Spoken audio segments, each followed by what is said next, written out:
All right. Good morning, good evening, good afternoon. We're here for some exciting Keyforge with the finals of KAGI 4.0, aka Keyforge as Garfield intended, which is their way of saying adaptive best of three. Hey, Sergio. Thanks for watching. Um, yeah, so it'll probably just be a couple minutes before they get started. Um, and while we're waiting,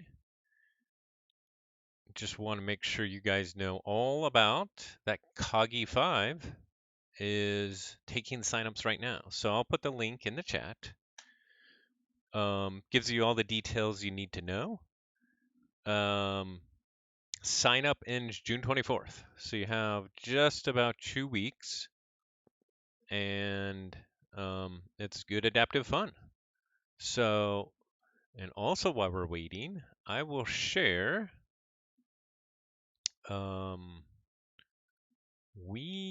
also streamed the final for last season, Kage 3.0, which was a great set versus between Quick Draw and Ashitaka. So also include that for you there. And it looks like we're about ready to get going. So let me pull it up, make sure we are ready to go here. Let me make sure I'm actually spectating. Yeah,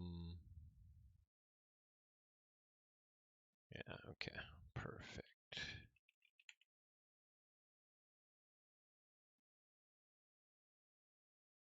Oh, the password didn't work for me.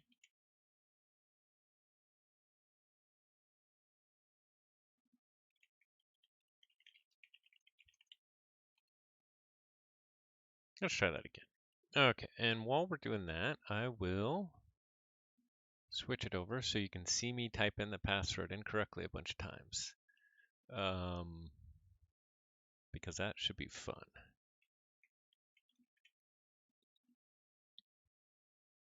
Okay, still wrong. Let's see what we got here. Okay, that's not just me. So this should be good. Let's see. I was gonna pull up something which I should have prepped before, and I didn't.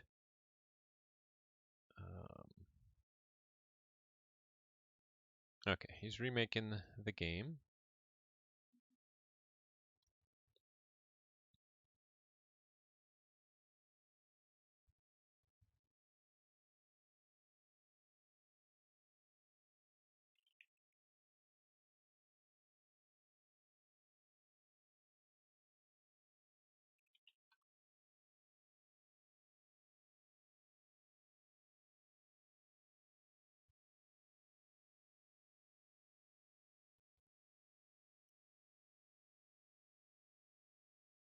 All right, here we go.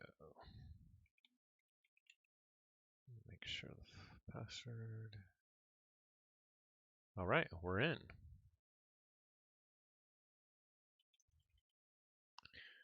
Probably need to wait for. This is also being streamed in French. So if you would prefer to watch that, I'll give you the link here as well. They should be joining shortly.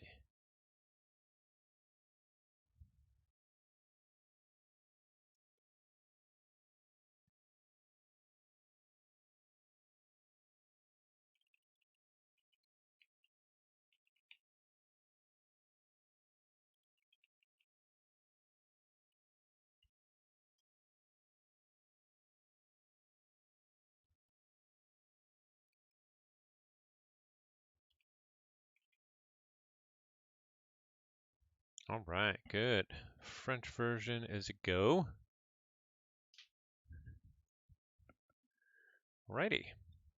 Let's take a look at these decks. So first we're starting out with Irritable, which Tutenkharnage is bringing. And we have a Coda, Brobnar Dish Shadows. So let's see what tricks it has here. It's got a Brobnar with 5 creatures plus a War Drummer, 3 with play effects, Double Bumpsy, Gengar Chieftain. It's got a Gauntlet of Command, Smiths, and Blood Money for a little bit of Rush, Anger, Barehanded, and it also has 3 artifacts that it probably doesn't want a bare hand. But on Dis, it's got a Arise with 6 Disc creatures, including 3 Charrettes, Schuler, and the Terror. So probably can easily get them off of all their Ember and then play the Terror for an extra 2 Ember there. So that's nice. And then in Shadows, double Relentless Whispers, which is nice. Poison Wave, double Pawn Sacrifice with the Blood Bad Penny. Bait and Switch, Miasma. One of my old favorites, Moon Cursor, although not that great probably anymore. So that's what Tutenkharnage is going. Yep, and they're just taking a look at the sets. So let's go to, I'm not sure how to say his name, gued. He's bringing Samuel, Sanguinaire, Monnaie de la Rue, which I'm probably butchered, but it is a Worlds Collide Dis Logos Star Alliance. We have some fun here in Dis with Hysteria and Infernus and No Name and Double Rock Rub. And also Not Finished With You, so lots of replaying effects there. In Logos, for speed, we have Dr. Millie and Igor and Wild Wormhole. Titan Guardian, Academy Training, and it's got the Discombobulator. Maybe you can stop some of that Shadow Steel.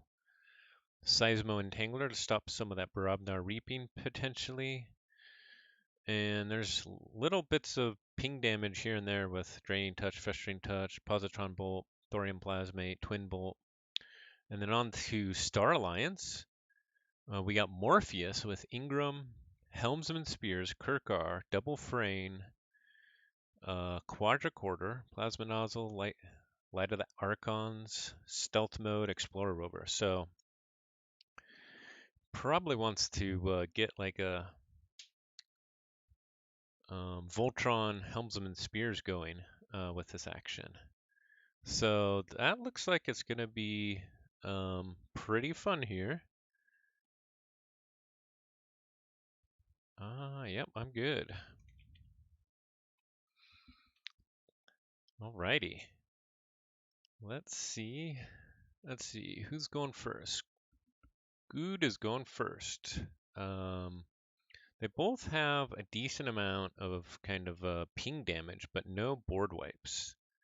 No board wipes, except for Harbinger of Doom. So a little bit, I would say, better control than for Samuel. And here we go. Good. Starting out with Helmsman Spears. That's how you want to start. Let's see. Not sure why this is not showing here. Okay, there we go. Okay. Let's see if Tutenkharnage has a response to that Helmsman Spear. Plays out Life Orb, Lash Broken Dream, Charette. Thank you, Asura Sensei, for the follow. Appreciate it. It looks like Tutenkharnage does not have an answer, though. I don't believe... I guess he's got Furgon Guzzle, potentially, that he could use with Spears, but he's only got 2 more cards? No. So Spears can run wild. Thank you, Sergio David Santos, also for the follow. All right, let's see what Good can do with his good Star Alliance draw. Plays out Frayne. Quadricorder on Frayne because he's going to want to kill spears immediately, and then reaps with spears to draw 3 more, discarding Igor, Dataforge, and Code Monkey. Wow. Does he get his... He probably wants Kirkar or Ingram to protect his spears, but he only gets Explorer Rover. Okay. So it's a nice, good Star Alliance setup here. I'm imagining Tutenkharnage will kill that spears so that doesn't go crazy.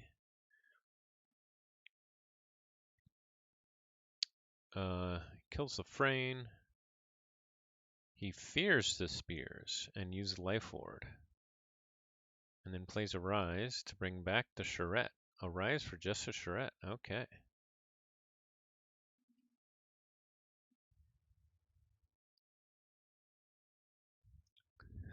On to logo. Seismo Entangler, Positron Bolt for 3 damage onto Charette, and Discombobulator on the Explorer Rover. Okay, so Tutenkharnage has played Dis his first couple turns. Let's see what he does for turn 3.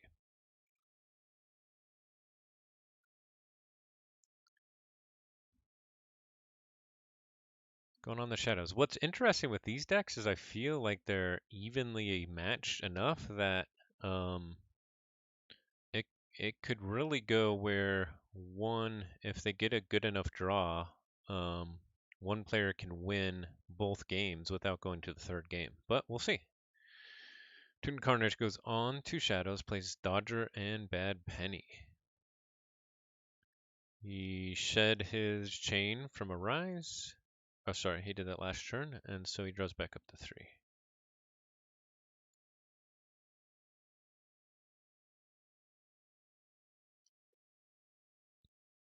It's fun now as we get more and more sets, which obviously we haven't for a while, but to see how Coda interacts with them, just because it was obviously the gold standard until Worlds Collide came around, and it's getting, I feel, more and more interesting now. Some Coda decks still are very effective, and some are just not effective at all anymore with the Worlds Collide and Mass Mutation board dominated shenanigans. So Gued went back to Starlines. They played their Helmsman Sphere. They played Frame. And then Tutenkharnage went into Brobner. And this is interesting. They play out Bumpsy. They play Smith. And then they barehanded, which return their own Lash of Dreams and Good Seismo Entangler. But they left Helmsman Spear out there. But Good doesn't care. They go into Dis with a Festering Touch to kill Charette and Dodger and 2 Rock Grubs.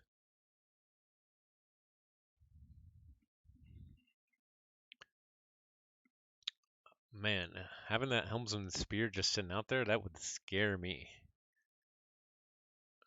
But apparently Tutenkharnage has a plan. So, lots of back and forth here already. Lots of controlling Amber on both sides as well. So, we're actually not quite close to a first key yet. That Discombobulator is probably doing some good for Gued so that shadows can't go wild for Tutenkharnage. Although he has probably some cards that he can use to take care of it. He's got Pawn Sacrifice, Poison Wave, once he gets there. So Tutenkharnage plays Dust Imp, Lash of Broken Dreams, Schuler, Creeping Oblivion, and Creeping Oblivion purges the Quadricorder and Frame. What were the other options here? Igor probably would have also been a good one, but I think he's worried about Star Alliance going crazy, and he didn't kill the spears again. So that's interesting. Spears plays Morpheus, Light of the Archons onto Morpheus. And then he reaps with spears. He discards Seisma Entangler, Academy Training, Harbinger of Doom, and Soulkeeper. Reaps with Frayne. Did he draw any more? He's thinking what to do with Explorer Rover here. Does he fight or does he reap? He does decide to reap, and he didn't draw any more Star Lions, so he's getting quite a big Star Lions board here. Let's see how Tutenkharnage handles it. He goes into shadows. He's got a decent amount of creature control in shadows. And he's got his bad penny. He could wipe the whole board here if he's lucky.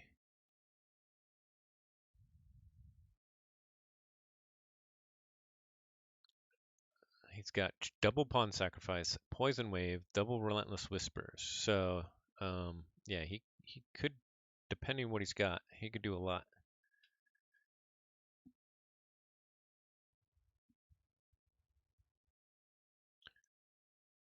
He went into shadows, but he's thinking about probably the order here. He's also got the bad penny out there. He reaps with bad penny, Pawn sacrifices it to take out the Explorer Rover and the spears. So now he can steal again. Bait and switch to steal Chew.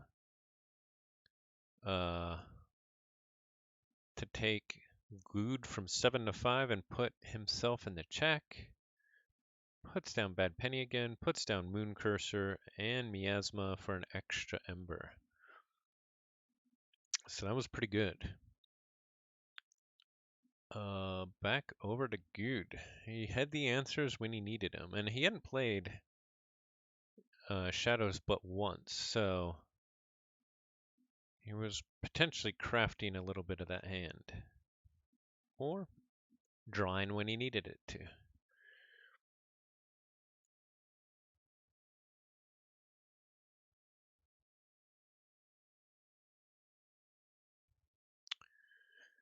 Gued goes into Dis, fights Mooncursor with Rock Rub. So he can't get any steely action there. I think my first deck had Mooncursor, Shadow Self, and I think Sergeant Zakiel, so you could get it off and have it being pretty annoying. Nowadays there's so much ping damage that it's harder for it to survive, but with a second Rock Rub, he reaps and archives it. He plays Draining Touch to destroy the Bumpsy, plays Eater of the Dead, plays Buzzle, purges Eater of the Dead with Buzzle, reaps with Buzzle.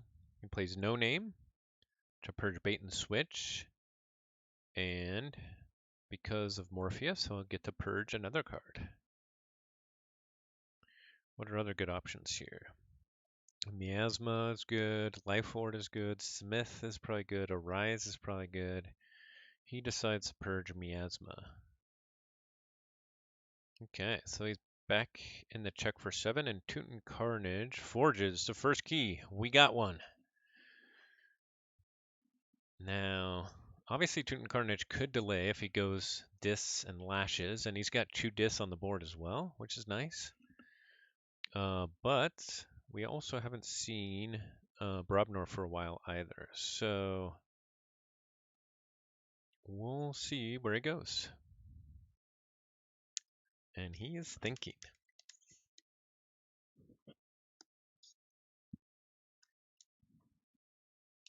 I'm guessing that he's going to want to get rid of this Morpheus as well. So it might even be worth it going Dis and killing the Morpheus with Schuler, Lashing.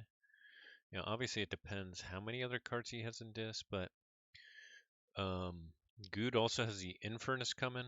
He's got the Rock Rub in the archive. He's got Ingram coming, so that Morpheus being out there is pretty dangerous.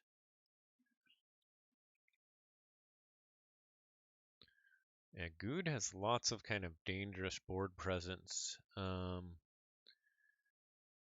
And Tutenkharnage has some, but not as threatening.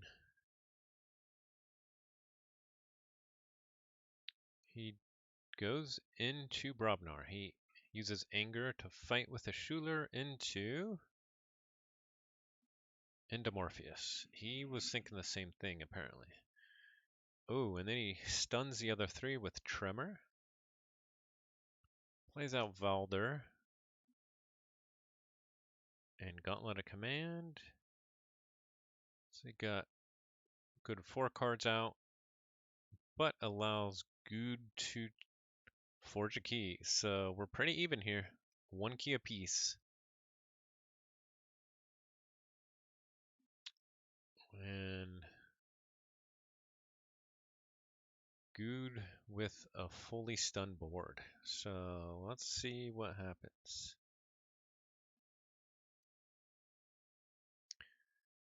How y'all doing today? Who all is joining next season of Kagi? Just in case you missed it earlier, I'll share some links again. Here is the Kagi 5.0 sign up. Sign up ends June 24th. Good goes into logos. Dr. Millie, Titan Guardian, Thorium Plasmate to take out Schuler.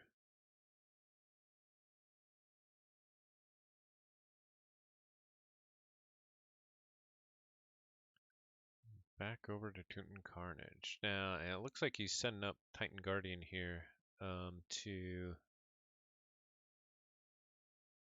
protect something. Let's see if he's able to do it. And here comes Tutenkharnage with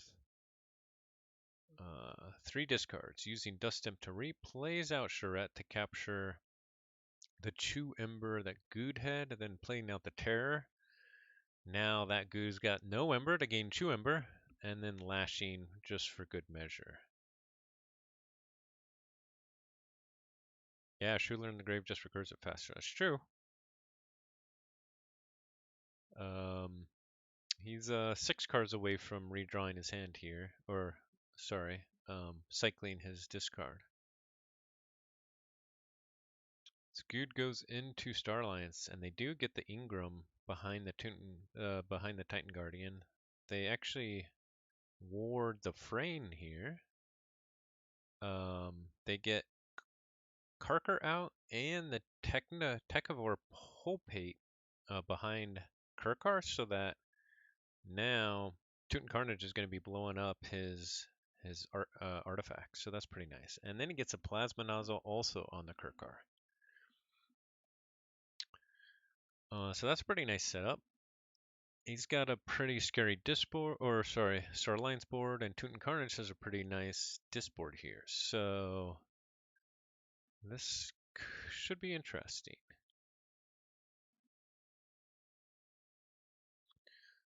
Now the other thing is Good just cycled his deck, so he's got a bunch of good stuff coming back.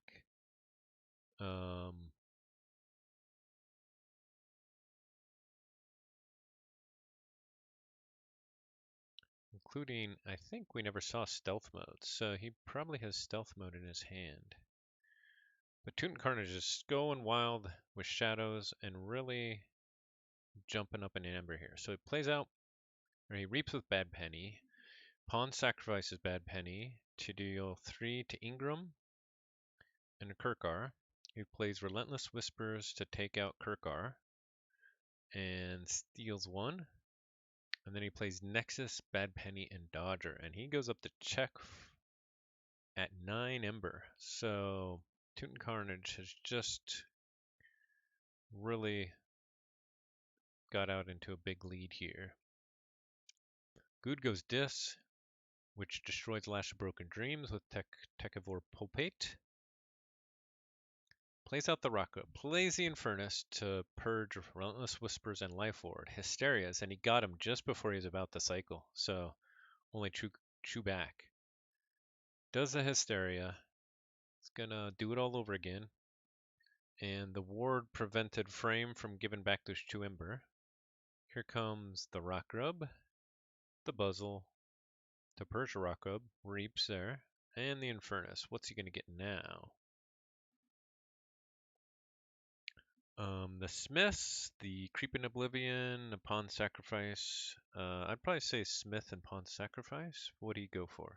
Oh, yeah, that's what he went for. Perfect. And then out comes a no name, which is now 11. What is it going to purge?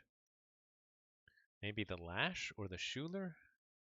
A Charette. Charette's a good call too with all the arises.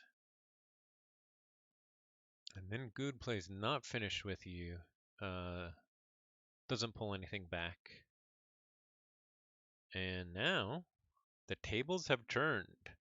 Tutenkharnage went from 9 Ember down to 3. What a turn.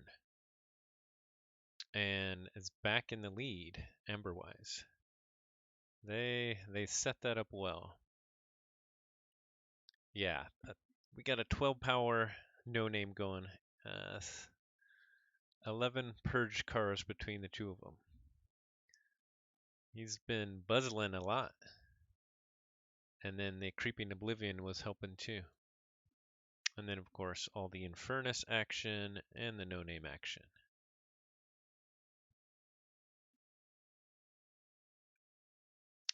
So it's definitely obvious that both players have been trying to set up their big churns. They're very familiar with these decks, which makes it even better for an adaptive finals. It's exactly what you want. Here comes the Dis again, double Charette and the Terror for another 2 Ember and a Dust Imp. All that were kicked back to the hand with the Hysteria. Over to Gued, who goes Logos. Yeah, I'm guessing if he's got a big enough board and he Hysterias, he could even set up a good Data Forge. He Wild Worms holes into Helmsman's Spears. I think he still has the Titan Guardian too, I believe. Wow, that was very, very nice there. He Positron bolts and Twin bolts to get rid of our Charette and the Terror. He's back up to check at 6 and has a big scary board. Back over to Tutenkharnage. Lots of back and forth. Tutenkharnage comes out with a Poison Wave, Relentless Whispers to take out Frame, jumps up to 12 Ember. Bad Penny again, Nexus, Dodger. Okay. Back and forth we go. This is quite the plays here. Back and forth. This is what you love to see.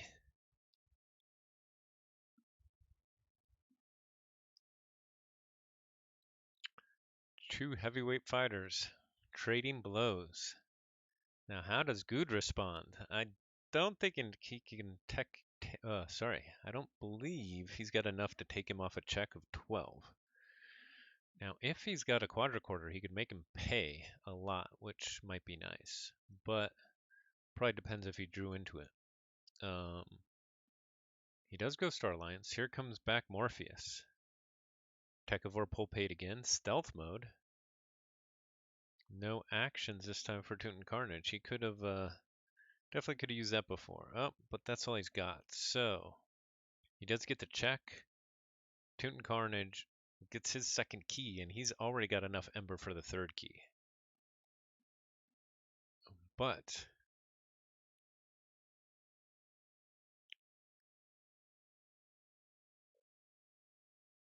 yeah, Sergio says Good's deck really needs a board and to reap to make Ember. Yeah,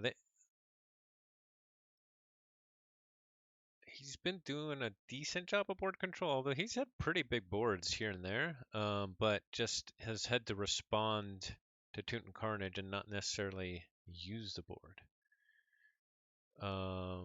Tutenkharnage forges a key and goes Brobnar.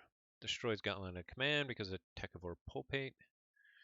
Yeah, it is only 13E. It does have the 12 printed ember, which is pretty good, but besides that, almost no expected ember. It's got the code monkey, which he discarded right away. Doesn't have any steel or anything. It's more of a long grinder. Okay, over to Brobnar. Tutenkharnage plays Bumpsy, takes him off check. Gengar Chieftain into Dodger for the steal.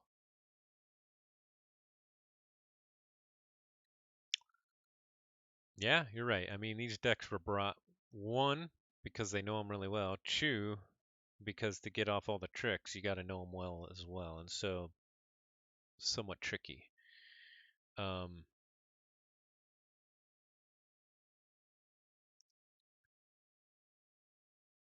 and it doesn't, sometimes it just depends on the draw. I think both players have been playing really well. It'll be interesting when they flip the decks to see how it goes the next time. Um, let's see, Tutenkharnage thinks he did that in the wrong order. Now he plays out War Drummer.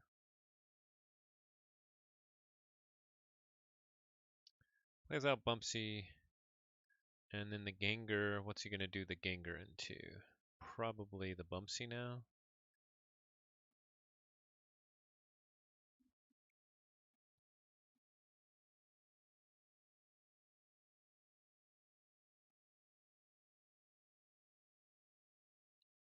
Ah, he's got a Valder as well. The deck looks like it wants Ingram to get some breathing room to be obnoxious. Yeah, definitely, if it gets a lot of Starlights going early, it can just go crazy, especially with the Helmsman Spear, the Kirkar to protect stuff, with the Ingram, with the Morpheus. You can have uh, almost all of your board warded, and then you get the Light of the Archons, the Plasma Nozzle, the Quadricorder, the Explorer Rover, so you can have some free fights. It could go crazy. So he played out the Valder, he Gangers the Valder into probably the Pulpate here. I doubt he wants to kill the Guardian and give him an extra couple cards to respond. That is not really important. Yeah. He does take out the Guardian though. He gives him some cards and then he plays out the Troll. That's an interesting move. I guess he wants to get the Morpheus exposed so that he can potentially kill it if he needs to. He wants to make sure that there's no way he can come back even if he comes back this turn. But that's game. Good concedes and says good game. Okay. So, lots of big plays in that game, so that was exciting. Now they swap decks and it's on to match 2. It was a good game. Lots of big plays back and forth.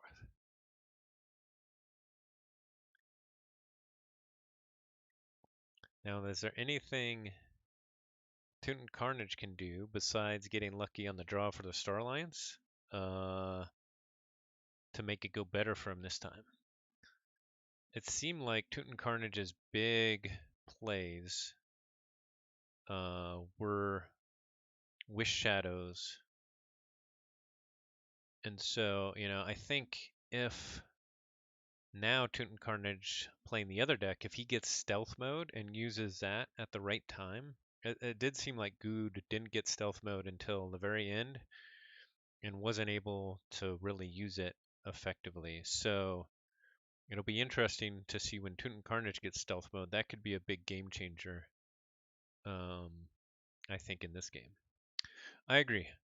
Hopefully we can get game 3. And it's always more fun when it goes down to bidding.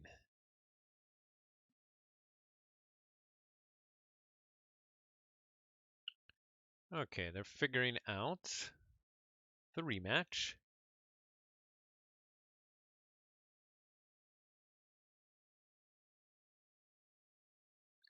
Let's see, what else?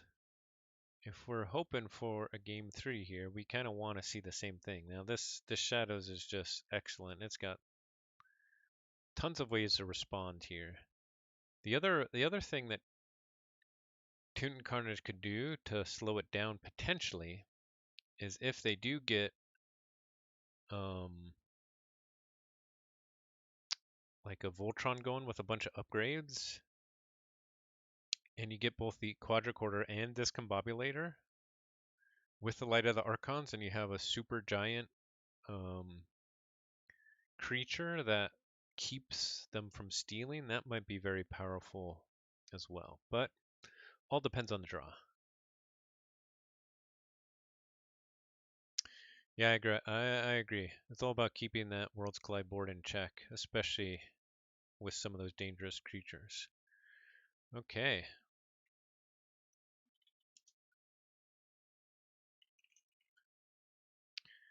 Alrighty.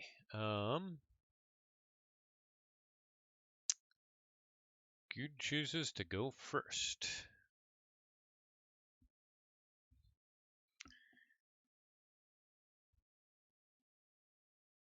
Tutenkharnage has already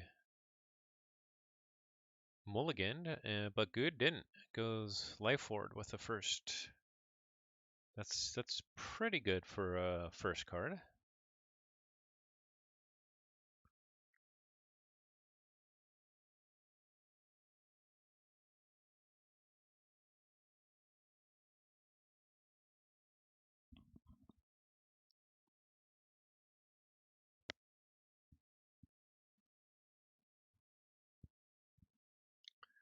Oh, and this is a pretty good start for Tutenkharnage as well. Medic Ingram awards itself an Explorer Rover.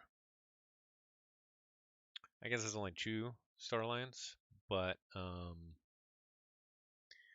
if he can get the ward action going early, that could be pretty powerful. And he did draw 3 cards. He probably needs Kirkar.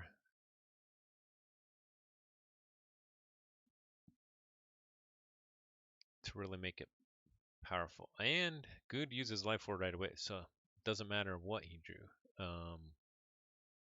Or can't play creatures at least this turn. And then Good also plays out Nexus and Dodger.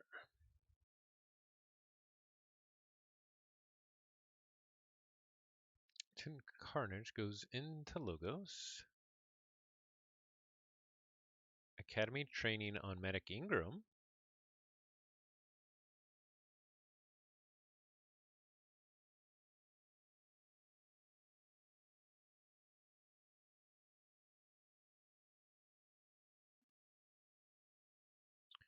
Has a warded board. Only 2 creatures, but not bad. Wild Wormhole in the Rock Grub, which is unable to be played because of the Life Ward, and Thorium Plasmate to damage the Dodger. Discards Titan Guardian.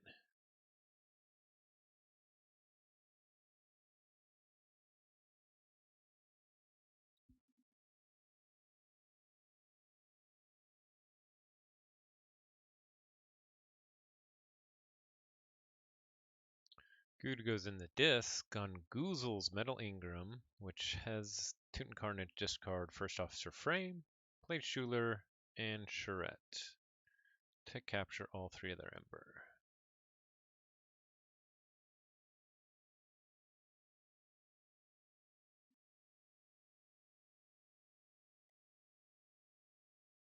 Tutenkharnage also goes in the disc.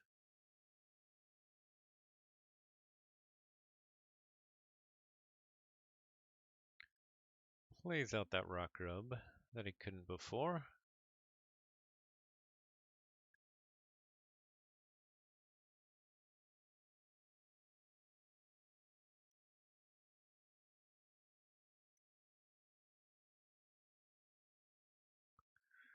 A Festering Touch will be able to take out Dodger and damage Nexus.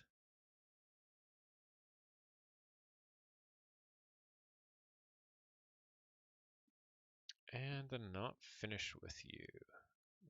Probably won't bring Frayne back. Oh, he returns both Frayne and Titan Guardian to their deck. Interesting.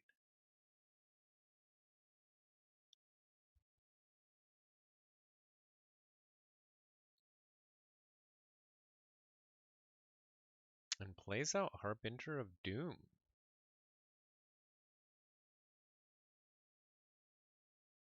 That's interesting.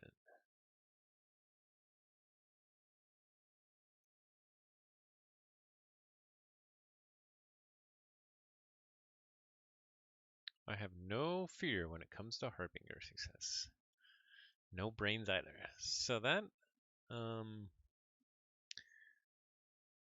gued hasn't gone into Barabnar. That,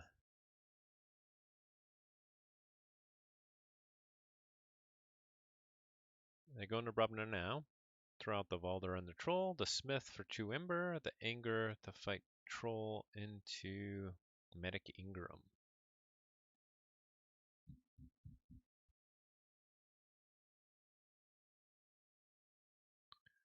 So it looks like gued has the initial slight advantage here, but Charette's got 3 Ember there, so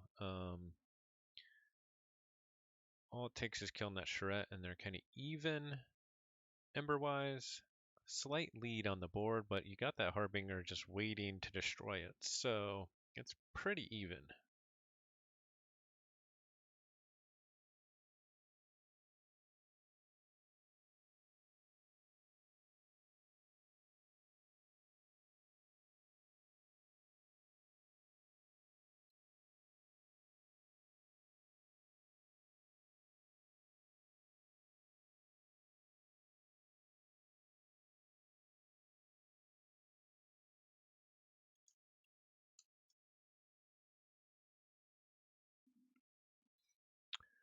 Okay, Tooten goes into Dis, Rock Up the Reap and archive it, and Harbinger to destroy the board. Gets to check, plays out No Name. What is he going to purge? There's a lot of good options here, actually. Schuler, Anger, Smith, Gungoozle, Life Ward. All are great options. And Charette.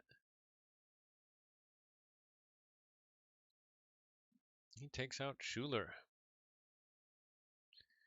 Yeah, with the Arise still kind of looming, that probably makes sense. Gued goes into Shadows, Relentless Whispers, Poison Wave, Relentless Whispers, surges up to 10 Ember, and takes Tutenkharnage off a check, and then plays out a Moon Cursor to be ready for the next turn. Yep, definitely Schuler for the Arise. That makes sense. This Coda deck is so bursty in its shadows. Tutenkharnage responds going into Star Alliance. Won't be able to keep him off check, but gets the Lieutenant Kirkar out, the Frayne out. What else do they got?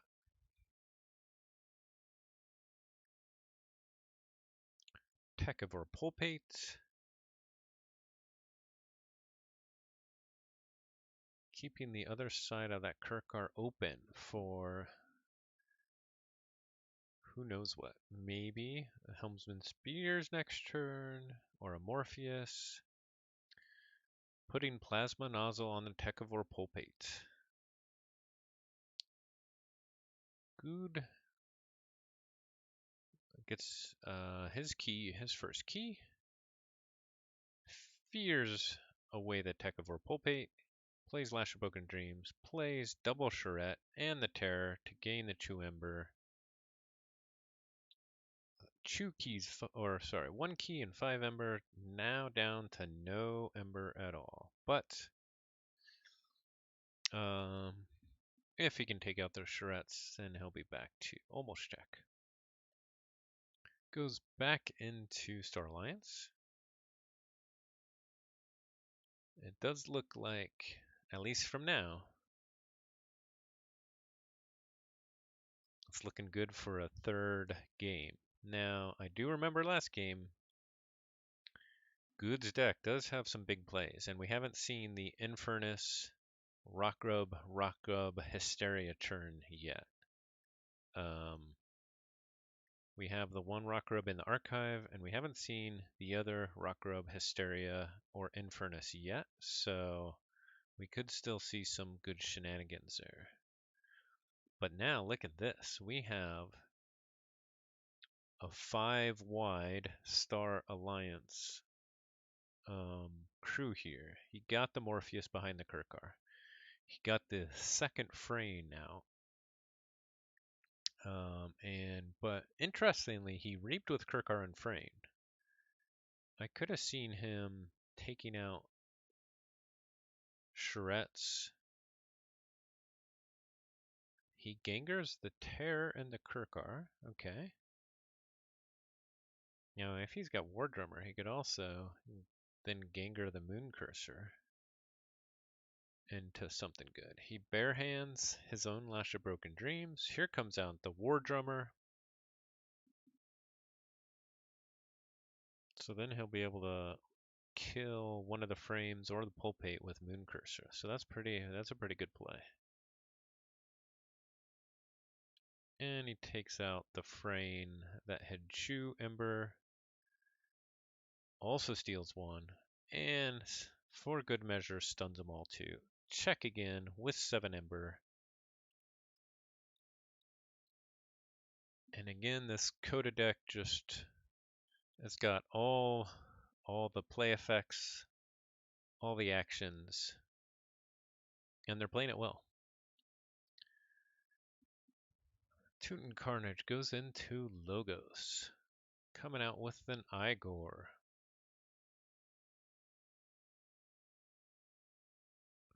Let's see what he discards here.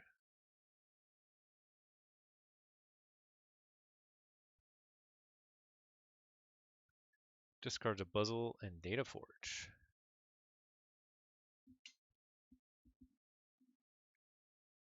Oh yeah, he gets to do it again.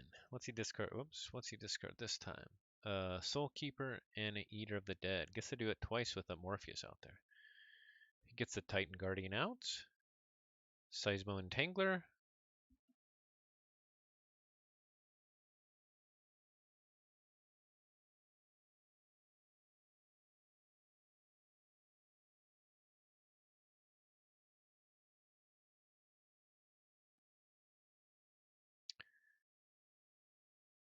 And thinking about something else.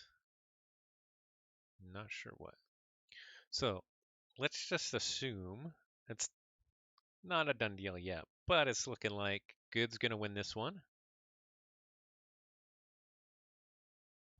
How many more chains is this Coda deck worth than this Worlds Collide deck? How much is enough to slow it down to even it up? And Tutenkharnage finishes up the turn with Positron Bolt, Twin Bolt Emission, takes out the Moon Cursor, one of the Shuretts, and the War Drummer, and also gets a Discombobulator on Titan Guardian. Does get to check, while Gued forges their second key. 7 chains? Yeah, that's sounding about right to me too. It might even go 1 or 2 more. The danger is like you just got to have enough to be able to respond to that Worlds Collide board. So yeah, but I do think you're right. I think it's right around there. I'm guessing they'll take it somewhere between like 6 and 9 chains. But yeah, 7 or 8, that sounds about right to me. Okay, Gued goes into Brobnar, plays Bumpsief, uses Gengar to fight Morpheus. That was important because they hadn't played the Infernus or the Rock Rub or the other Rock Rub. They could have had a monster turn if he didn't get rid of that Morpheus. So that was important. Tutenkharnage goes into Logos, Technivore Pulpate destroys the size 1 Tangler. Blaze Code Monkey to gain True Ember, putting... let's see. I don't remember who was out there.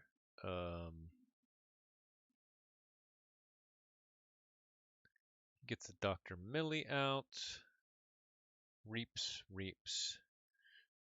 And this is actually a nice little logo board, and what's really nice is the discombobulator to prevent all the stealing shenanigans.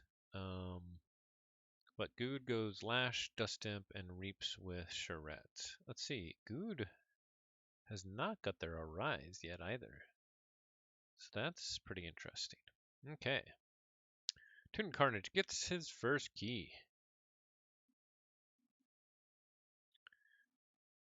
Now, I'm guessing they probably don't have...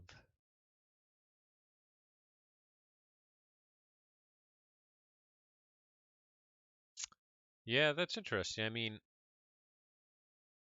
yeah, to take away the stun creatures instead of archiving Igor and Dr. Melee again.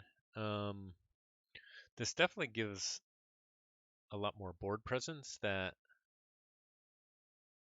they might find scary. Now, they've already used their Poison Wave.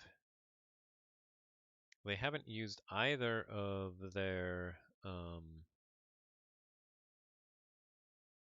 Pawn Sacrifices yet, so they still have those they could destroy that board with. But now they got the Light of the Archons on the Titan Guardian with Discombobulator. I think that's key. Because if they can prevent all the stealing, which I guess they've already played the Relentless Whispers, but this Voltron here could be huge. Especially with a quadricorder. This is actually pretty scary for Good. They still definitely have the lead, but it's getting pretty scary for them. They need to respond to this this Voltron here and stealth mode. Ooh. So they played out Light of the Archons, quadricorder, another Frame, Technivore Pulpate again, and stealth mode. This has to be pretty frightening here for Good. They go in the Brobnar, they discard Blood Money, they play Gauntlet. Now, what does he do with these two Brobnar? Does he start fighting into them? Or... Yeah, you would have put the Ember from Frame on the Voltron. I agree, because this will just die with the Pawn Sacrifice really easily. They reap twice with Gengar and Bumpsy. Okay. Yeah, I mean, worst case is quadricorder gets them to 9 Ember. Now they have Infernus in hand.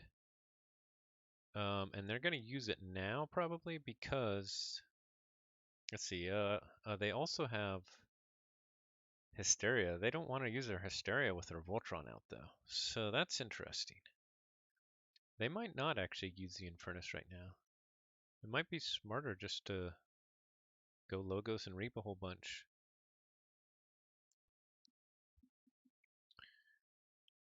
Let's see. I'm guessing that on the flip side, Good is planning to they can gain a bunch of Ember with Pawn Sacrifice, Dust Imp. They get that extra Ember here. It might come down to that one Ember. I think that was a bad call putting it there. Let's see. What do we got going?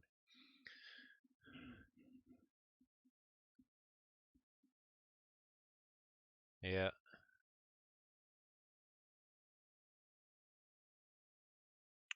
Tutenkharnage is thinking.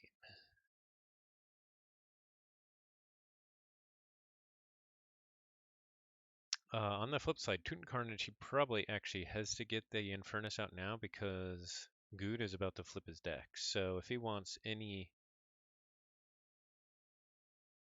use out of it, probably needs to get it out now. And honestly, if he gets the Relentless Whispers, then maybe the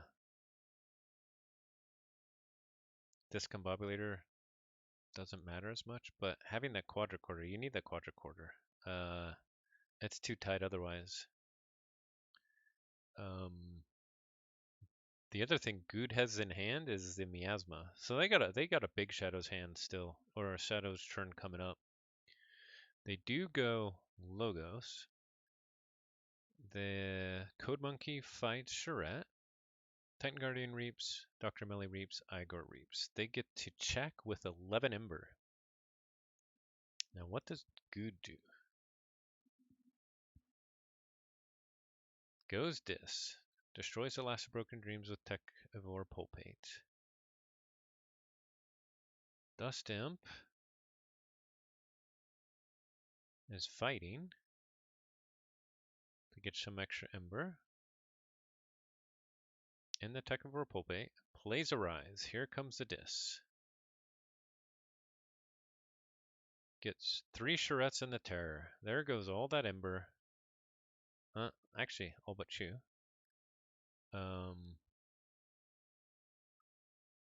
And here comes the Creeping Oblivion. Oops.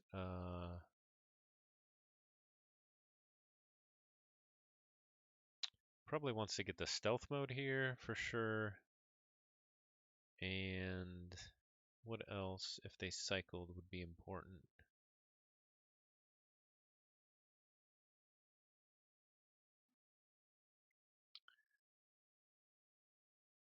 I think the stealth mode is the most important thing. Yeah, the Shred Vacuum Company. That's pretty good, yeah. And that Arise, getting it at the end there, that's crushing. But nice play. He gets the Morpheus and the stealth mode. Yeah, that makes sense. Charette Vacuum Company. I love it. Love it.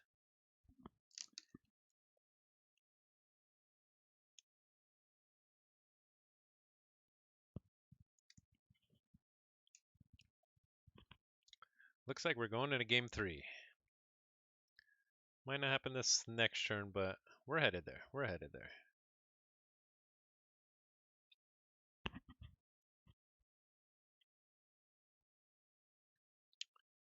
Yeah, Earn Furnace now where the deck cycles makes sense, and I think it's time anyway. Now he's probably trying to think. Does he Hysteria or not? We have 6 creatures with play effects out. On the other side, so that's not great for Hysteria. He's also got the Rock Grub, I believe. Maybe I missed one Rock Grub play. You should have at least one Rock Grub. I'm not sure about the other one. Let's see, what would he be purging here? Good still has both pawn sacrifices and Miasma in hand. Okay. Tuten goes Logos. Guardian fights a Charette. Reaps, and that's it. Interesting.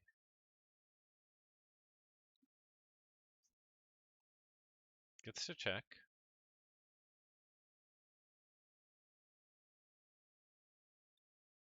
So yeah, Good here can just cycle the deck and then just not play anything the next turn that can be purged with Infernus. Suspense. Yeah, unfortunately, Tutenkharnage is, or fortunately, depending on if you want a third game, is a key down, so still very unlikely. Although the 6 Ember that the Shreds here have is also interesting.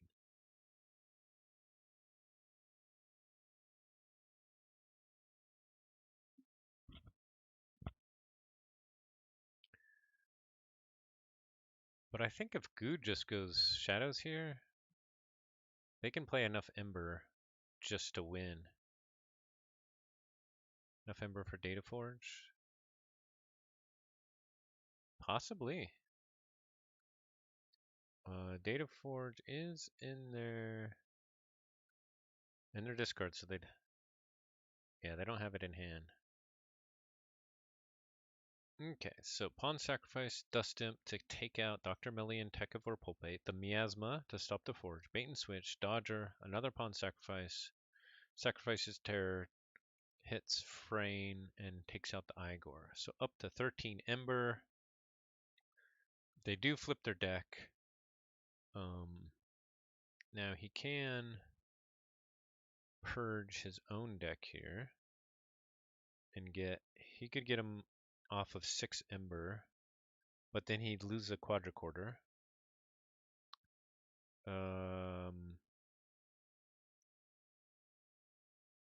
Here comes this. Rock Rub, and Furnace.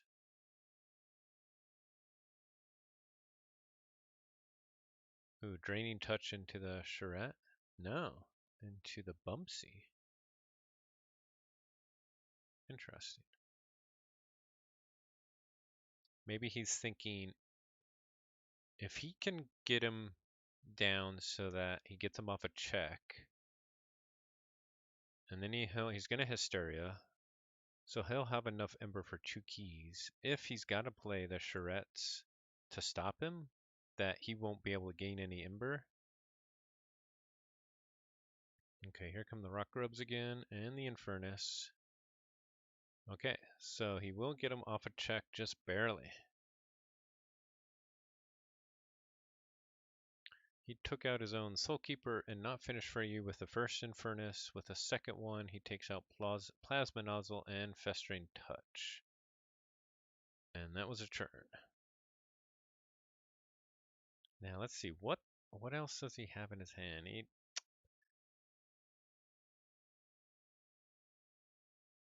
Not sure, but Good goes. Brobnar plays out Bumpsy, Ganger Chiefin into Bumpsy to take out Infernus, probably? Yep. And then Gauntlet.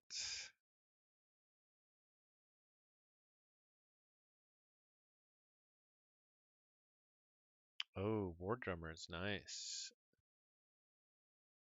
War Drummer is really nice here.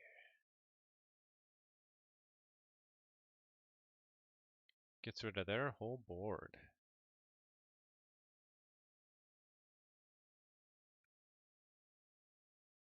And barehanded to get to check. Tutenkharnage is 1 Ember away, and he needs to get him off of 1 Ember. Now he goes Star Alliance, so we're assuming he's got a Frayne or a quadricorder here. Tekavor Pulpate, there's a Frayne. Helmsman Spears. Okay, both players with 2 keys, 5 embers. Oh, here comes the shadows. Bad Penny, pawn sacrifice. So get the spears with that and get to check. Dodger. Okay, but he can get the check here with Frayne and keep him off of. Okay, so Tutenkharnage goes back into Star Alliance. This is crazy. Yeah, not going to check is. Yeah, Frayne is still on the board. So, ooh, with Medic Ingram. So is Medic Ingram ward Pulpate here? Probably. Oh, wards Frayne. Okay. Light of the Archon's on Frame. Reaps. Now you gotta put the Ember on Frayne. Yeah, okay. Then Pulpate, you probably just want to Reap here, right? Yep. Okay. So check with 8 Ember and Good. It's 1 off. But here comes Charette again. Yes. The Life Ward to get back to check. But they need more than 1 Ember because of the Frayne. This is back and forth. Yeah, you called it. Charette's back. It is the Charette Vacuum Company. They deliver. Now they're thinking. They have What do they have? Google or Gungoozle? What do they have here that they're thinking about? No, they don't play anything. Interesting. Not sure. Back in the Star Alliance, they're gonna at least reap 3 times probably.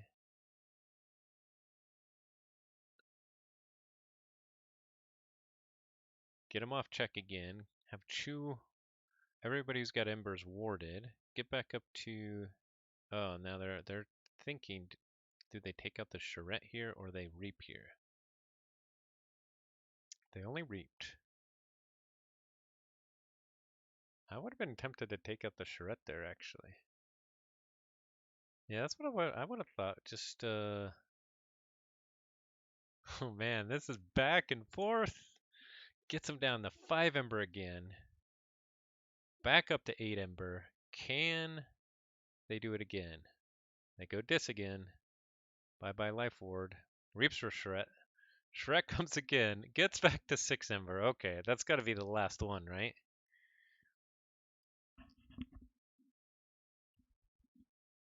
Now Frayne can take out a charrette and be warded again. I think that's game. Did they redraw into Miasma, though, is the question. Oh, they go on the Brobnar, Blood Money, and Ingram. Yeah, there's no way that they can stop 4 Ember, though, in Brobnar. Gengar takes out Ingram.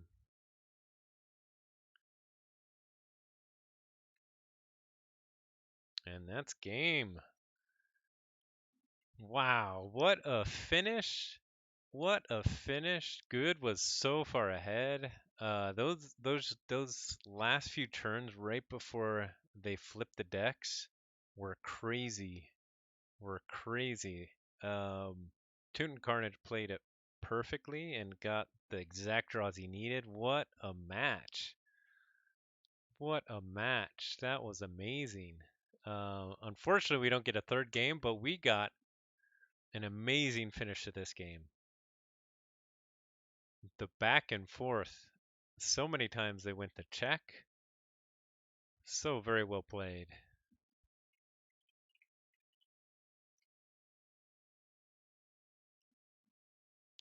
That was exciting. That was exciting. Wow.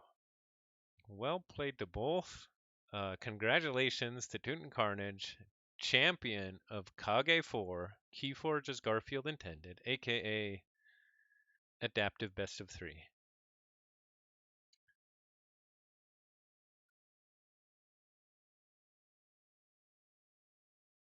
Oh, nice. Okay. Yep, you're adding it to your Keyforge online ranking, or I'm not sure what the acronym is. I have seen you post that link, but I forget what it. Now, yes, everyone sign up for KAGI 5. I will put the link here again. If you want to be in a final like this,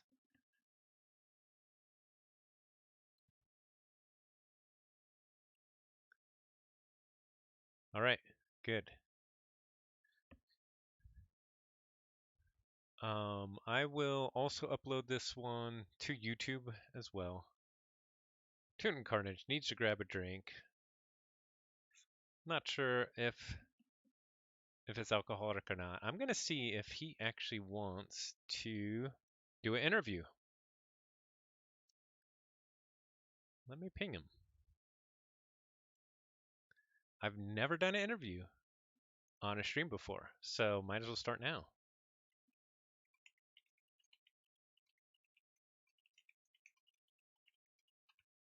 It will be something new, fun, and different.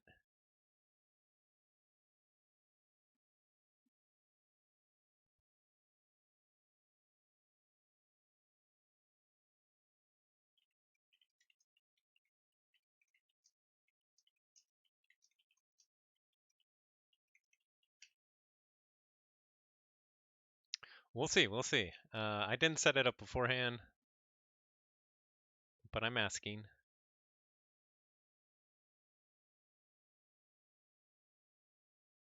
Well done by both players just to get this far, get to the final. There's a lot of great players in this league. Last finals was Quick Draw versus Ashitaka, both amazing players as well. So yeah, it's a great league. Please join next one. I still need to think about if I'll have time with, I'm going to be out of town for part of it, so I might not be able to. Tutenkharnage says, time to pop a Mike's Hard Lemonade.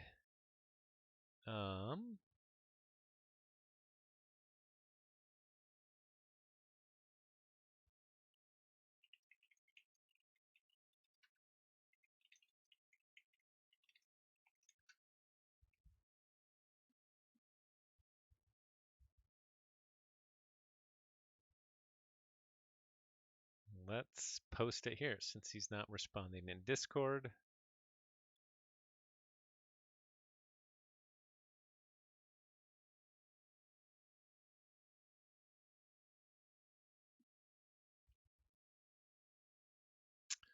Does not have a microphone, which is probably a problem. I have a thought on that, but let me see.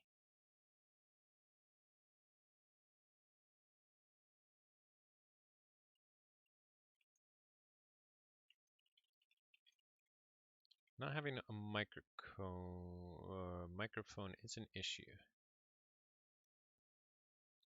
He does say, though, I'll chat it up.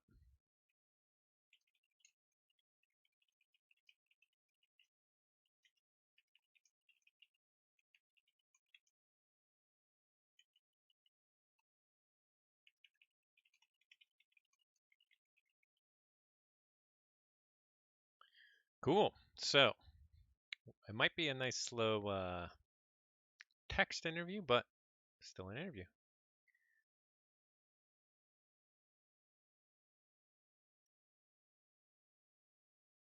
Alrighty. Now I don't have like a, yeah, Discord via phone is exactly what I told him in Discord. So I it's like, hey man, if you got Discord on your phone, you can just use that. So we'll see. I think he's probably pumped up right now and trying to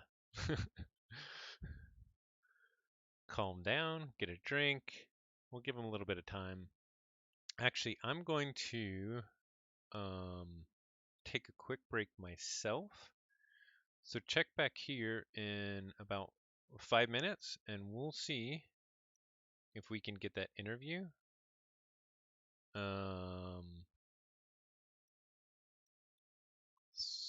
So let's see, let me do this. Let me change intermission text to back in 5 minutes. So, I'll see you in 5 minutes. Yeah, that adrenaline, especially for the finish of that game, pretty insane. We'll see what he says. I'll see you in 5 minutes. Be right back.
Okay.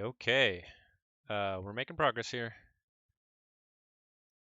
We're making progress. He is getting the app on his phone, so hopefully we have that interview. That'll be exciting. Let's see. Just check.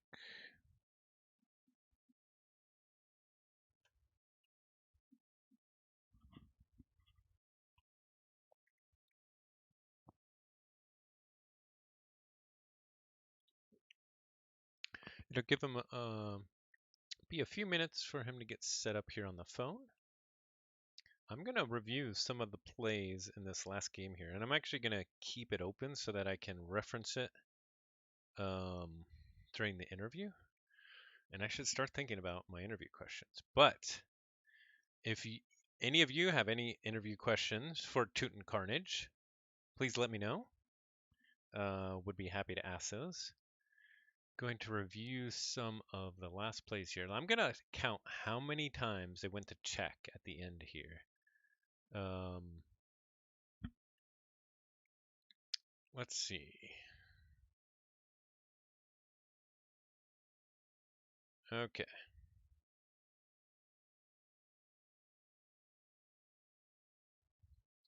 So at the end of turn 12, Gued went to check once, twice, 3 times, 4 times, 5 times, 5 straight times, 6 including if you include the turn that he lost.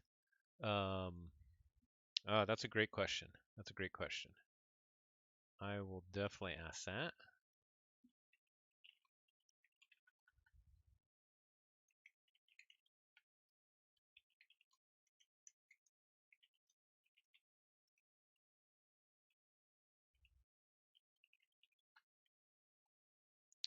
Let's see.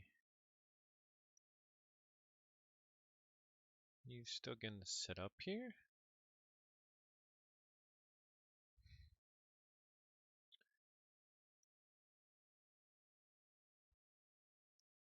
A 17 turn thriller. Let's see. I'm going to also see how far he was behind here, because, and let's see. He deleted 2, 4, 8 Ember. In his big dish turn, he deleted 8 Ember.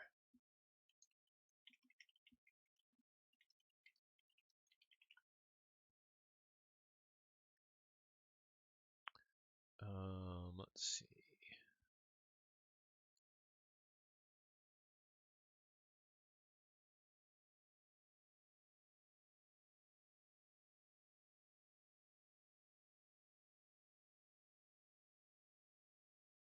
Okay.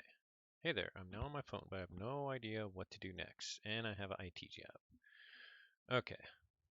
I'm going to call him here.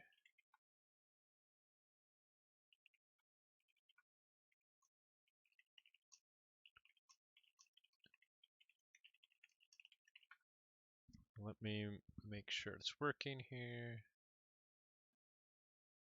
Okay, I'm connected, and we'll see if he joins in, and then I just have to make sure that you all can hear him once he does. Hey, can you hear me? Remind me again how you pronounce your handle. I pronounce it Zoc, and just FYI, you're live on stream. Just so you know. Yeah, I pronounce it Zoc. Other people pronounce it Zoke or XOQ, but yeah, I pronounce it Zoc. Zoc it is then. All right. There we go. I clicked a microphone icon and it got louder, so that's good. Okay, yeah, and I actually am moving down your mic because I think it was a little bit louder. No, it was my fault, my setup. So, Tutenkharnage, congratulations on being KAGI 4.0 winner. Hooray! Thank you very much. That was a great pair of games, and honestly, I don't know how. Um, I don't know how First Officer Frayne managed to do it, but all credit to her for bailing me out on that one. It was an amazing finish. I was just going back and counting. Good went to check 6 straight times for key number 3 before you won. And Wow, really? each time I you were able yeah, to come back. yeah. And but I'm sorry. I went to. I looked at how long consecutive times we went to check for the win to end the game, and it was 5 turns in a row, which is, that's amazing stuff. yeah, I mean, he went 5 straight checks. I included the 6 one from you, of course, won the next turn. Yeah, But yep. yeah. Wow. And Yeah, that was intense. it was an amazing finish, very exciting. The stream was saying, "Wow, this is so suspenseful," and it was an amazing comeback. I was commenting that some of like the decisions that you made on when to have your big dish turn around when kind of he was both flipping his deck and when you were flipping your deck. I Hmm. mean, you really made the right call, and that was the difference. Yeah, I was waiting for a long time. I knew I couldn't give up the discombobulator. I Right. wanted to play Dis, and I had finally drew into Hysteria at the very end. Um, but I could eat.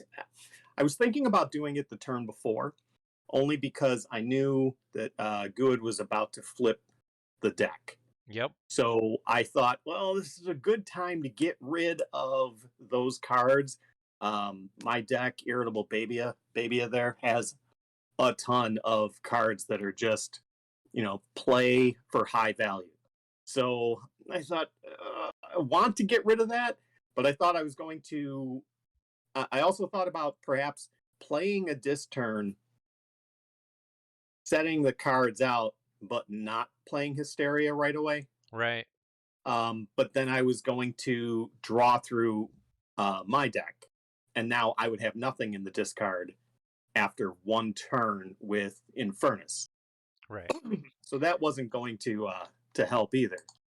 It Well, was, and one last thing, I had checked the discard pile near the end of the game, so I knew that with 7 cards left, Good had pretty much nothing but shadows left. So as long as I kept that discombobulator out, I didn't take an exact look at which cards were still there to steal. I just assumed that that deck can steal on occasion or quite often, and I simply kept the discombobulator in play as long as I could, and I was hoping to draw back into Data Forge in a pinch, but I didn't. I didn't think I was going to be able to generate enough amber. no, that makes sense. Yeah, I think somebody on the chat, Sergio David Santos, was also wondering, oh, could he get enough so that he could pull off a Data Forge as well, Mm-hmm. especially when you had that mountain of Ember. Um, Yeah. but I think if you did it any other way, you would have lost. And so amazing, amazing play. Because you're totally right. He was going to have a huge surge with shadows. He had the double pawn sacrifice. He had the miasma, and so I think if you had played that a turn early, you wouldn't have been able to recover. He would have been Yeah. able to have his big shadows turn, and your hysteria would have been dead after that. I was also trying to make sure that I had to force him into calling Dis when the what is the name of that card? Yeah, Tekavor Tekavor Pulpivate. Pulpate. Yeah, Yeah, when that card was out, I had to force him into calling Dis to get rid of that lash. And so one of the turns I ended up fighting the Charette with my Voltron Titan Guardian. And the I think at the time he only had 2 discards out. And it's because I figured he'd have to then call a rise and at least ditch the lash, destroy the lash, and then kind of not really get anywhere into drawing his deck because of a rise. Of course, he'd get all the disc creatures back, but I took care earlier in the game to purge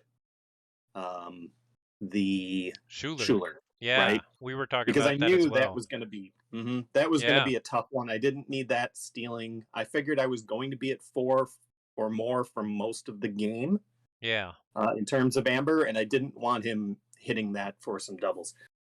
The deck, the Arise is really huge in that deck, and that's why I was extremely disappointed to draw it so early in game one. I forget right. what my I forget what my opening hand was, but it was bad, and I mulliganed, and it got worse Oh, because I ended up spending that Arise just to bring back a charrette. right. Yep. Well, and what I thought was good about you waiting the one turn before your big dish turn was you were then able, after he played the Arise, to then fight into a Shred and kill it so that he wouldn't be able to use it after you did the Hysteria as Yes, well. And so I thought that was also very good. I also ended up, now that you mention it, it reminds me, I also ended up using Draining Touch that turn to get rid of Bumpsy so that I couldn't get rid of any of the charrettes because they all had amber on them. But Right. by getting rid of Bumpsy, I also kept him at any point from perhaps drawing back into War Drummer when he cycled the deck. Which he And then ultimately being did do. Yeah, Right. yeah, but he was only able to do it in bits and pieces. Yeah. One thing that we didn't, excuse me, one thing that we didn't see in this matchup, but was there in the previous round when I played St. Velton, is in both games. Um, I think my game and I think it was a 2-1 the last time, and the first two games we both ended up hitting a rise into Brobnar, because this Oh, Brobnar is actually pretty good Brobnar. If you get the Brobnar out yeah. early and you get enough of it whacked, you're capable of playing uh, two Bumpsies, excuse me, twice. You will usually have one a Dodger and or a Moon Cursor, although those tend to die pretty quickly, on the outsides. So you can then bring the Chieftain down once or twice to fight with Dodger and Steel, and that becomes a very viable turn. Especially you have to set up for it because you're wasting a turn by not bringing back the disc. Right. But especially if you have the Gauntlet on the board, it gets even better. Um, really, the Brobnar. This is one of the better Brobnar decks that I've played, and I only took this deck because I ended up. Excuse me, sorry. I ended up in the Brobnar pod. So originally, I was going to Oh. play a different Brobnar deck every time, and then I had to rush through to get a few games, and I thought, okay, well, um, I know Baby pretty well. I'll just play it. And then the second game came up in our pod, and I thought, all right, I don't have time to research this and try to figure out different decks. It was a cute idea, but it's not working right now. So then I just continued to play it. So I played this deck all the way through. It's a lot of fun. Yeah, well, you played it expertly, and you were also able to control it expertly. So well done. Thank you. Thank Um, you. it was a huge, exciting finish. You know, you deleted 8 Ember in your big dish turn, which was Yep. huge. He had Yeah. 13 Ember. Yeah. I Um, thought I thought it was over, honestly, at that point, and then I realized, wait, no, I can bring him down to 5. It's going to hurt because I'm then going to have to draw um, new cards. yeah. And since I figured a possible Data Forge was a possible out, I kept my self purges to Dis and Star Alliance. Okay. Yep. So I purged the Ember out of those houses, figuring they're pretty much dead anyway. They won't help me win the game. Star Alliance could have, I suppose. It did end up winning me the game in the end. Right. Uh, I can't believe those three came down and somehow there was no way to kill them off. I don't remember the exact sequence, but I know I think I went to check enough times that Yeah, he there was was just always no room. he Mm-hmm. was never be able to get more than 6 Ember, and you were able to get him off with Yes, Frayne every right, single turn. right, Um, right. yeah, what a exciting finish. So, Fudginator from the stream has a Yes. question. If it did go to game 3, what was your strategy going to be for bidding? Oh, so my I'll give away some secrets here. So my baseline for bidding, right, is sort of there was an old article up at Reapout, right? If you remember reapout.com, Yeah, I or I remember don't that. know I if it think it was was reapout.com. I think it might have been Jace who had that article. But yeah, I remember the Yeah, baseline for bidding for yeah. right. And it explained how the author had originally thought that I think he ended up thinking like an amber was worth about 2/3 of a card, like 0.7 of a card, and that didn't work. And then when he flipped it around, he ended up getting a decent number. So that's been my go-to as a baseline is pretty much um, around 2/3 per amber that you finish behind, right, Right. or ahead, depending how you're looking at it. So in these two games, for game three, this would have been really, really tough. So the first game, I know Good conceded early, but if we just figure that he could have easily gotten 3 amber that turn, then I basically won by a key or about 6 amber. Right. This game, effectively, I was down. I was up. No, I was about even at the end. If you Yeah. consider all the extra amber we have in the pool, right? Definitely. Yeah. I mean, he had like a full key's worth of ember, 9 ember on charrettes at one point, right? So. Right. I'm looking at the I'm currently disconnected there, but I'm still looking at the game lobby, Oh yeah, the exactly game the open. same ember. Yeah, and he has right. Yep. He's got 2 plus 10 plus 4 that I have captured. That's So true. he's Yep. got basically 3 plus 8, and I have 3 plus 7, and I win. Yep. So this suggests that it's about even. Um, and my first game suggests that it's about a key in Baby's favor. Now, so baseline would tell me something like if I were to it, the tough part I think in this is trying to figure out in the long term you can get a very good handle on the true difference between two decks, right? Yeah. But in the short term, all it takes is something like you draw a rise early, or Or you get a giant Star Alliance board early and you right, just right, write right. it the whole game. Yep. Yep, and they can swing a match. So I would probably be looking at it and trying to figure out in that first game. There. I don't remember which card it was, but there was a critical card that I bottom decked. I was hoping to draw into, and it was just like one card left. I think it was Bumpsy. I think in the first Mm. game, what I ended up with was 1 or 2 cards left in my deck. My deck at that point was pretty much all Brobnar, or mostly Brobnar, and I did not draw the Bumpsy back in, which didn't end up hurting me, but it was something I was really hoping to hit. Yeah. Um, so trying to figure that out, and then trying to judge how easy are the two decks to play. I hate Worlds Collide. I mean, I really don't. It's how's this? I like the Saurian stuff, right? You give me something like this where the logos is kind of half this logos is pretty straightforward, right? Yep.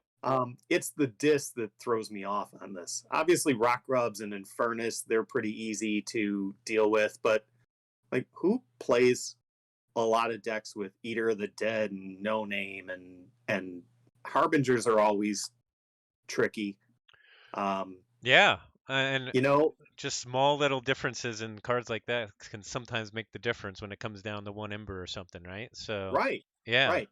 And so for me, playing a deck like this, trying to decide like where this is probably one of the on the scale of Worlds Collides decks that I would not really be comfortable playing. This is probably on the comfortable side of that end of the scale. So still not happy to play it because I'm not going to be too thrilled with a lot of that disc stuff that's in there. Buzzle always gives me a hard time. I can't like tend to maximize it in a lot of decks, which could just be some of the decks, right? In this deck, you're Yep. not going to want to mow down all your Star Alliance cards because they're pretty critical, but then you're not getting any value out of puzzle. When do you get it? And so I always assume that with a deck like this, my opponent is going to be familiar with playing it and hitting a few things that I'm not either going to see right away or that they can aim for early on.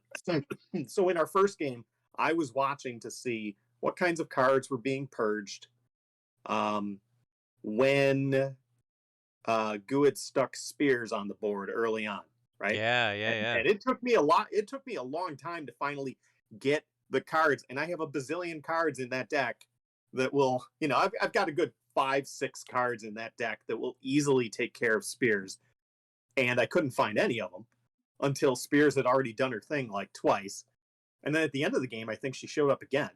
Right. So when I'm what I'm doing there is I'm watching and thinking, okay, what's my opponent trying to set up here? And I was a bit surprised, I think, in game one when I saw Spears land and discard Code Monkey, which seemed like a decent card to keep around. Yeah, Code Um, Monkey, Igor, and one other. I think they discarded for the yeah, and it first. was Yeah. and I looked at that and thought, well, that's strange. Clearly, must be setting up some discs because I don't think a lot of Star Alliance came out of the hand, and therefore doesn't consider these cards terribly valuable, Right. especially since it was early in the game. Or, it could be that the Logos comes in, you're looking at a hand of Logos and discs, and it's just, well, those are good Logos cards, but my disc cards are even better than that. Well, see, here's how I was interpreting that. I was thinking Mhm. they were trying to go All-Star Alliance, and they wanted to discard everything to try and like get Kirkar out to protect Yeah, Spears with Kirkar, and just go big Star Alliance and just right. use And Spears every turn, kind of. and that could have happened. And one thing I didn't that I don't have in this deck, although it has a lot of creature control in it, it does not have widespread board control. Right. Yep.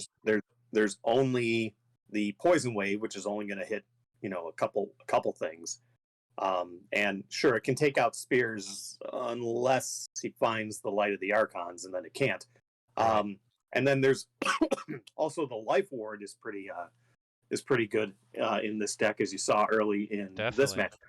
So I'm sorry to get back to the earlier question. One of the things I'm trying to do in handicapping then um, 2 decks, I've got a baseline, and then I'm trying to figure out, as I've said a few times on Sanctimonious, the old boxing saying that styles make fights, right?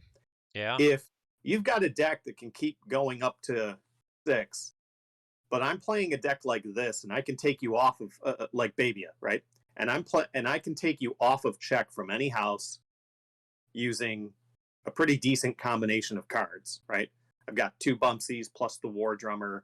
I've got the ability to stick a Ganger Chieftain next to a Dodger or a Moon Cursor, so that's all. Plus, I have the Gauntlet, which can use either of those other 2. So that's all in Brobnar, which you wouldn't think of generally as an Amber deletion house without a big card like Burn the Stockpile, maybe. Definitely.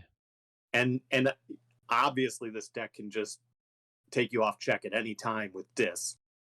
And the excuse me, double Relentless Whispers, the Dodgers, the bait and switch. It does a great job in Shadows.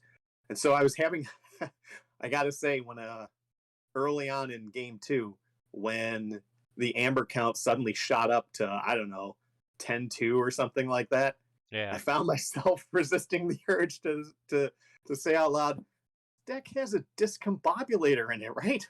I know it does. I did see it earlier. Would have been nice to find it at some point. Couldn't find it. Somehow got value out of Pulpate instead. So then I'd be trying to figure out if I had to handicap these 2 decks. I think it's pretty clear to me that my deck was better. I don't think it won either of those 2 games. Oh, sorry. I shouldn't say it won those 2 games because it did not. I still think my deck, right? I still think my deck is better. Sure. how much better is the question. And so I would probably start off by thinking that it was, I think so when Garfield came out with the game and he had the chains there, he had 4 chains as a starting point if one deck was had won 3 games against the other. And I think unless you've played a lot of chained games, it can be difficult to get a handle on how much chains can change the deck, right? Sure. Yeah, Um, definitely. It's very deck right? dependent. Right. It's very deck dependent. In this case, I mean, there are. It's 4 chains would be a lot. I feel for this matchup. And then there's the question of which deck would I be willing to play. So in this particular case, I would look at game one and also how easy is the deck to play. Yeah, so yeah. I'm playing so I'm playing an easy deck. All right.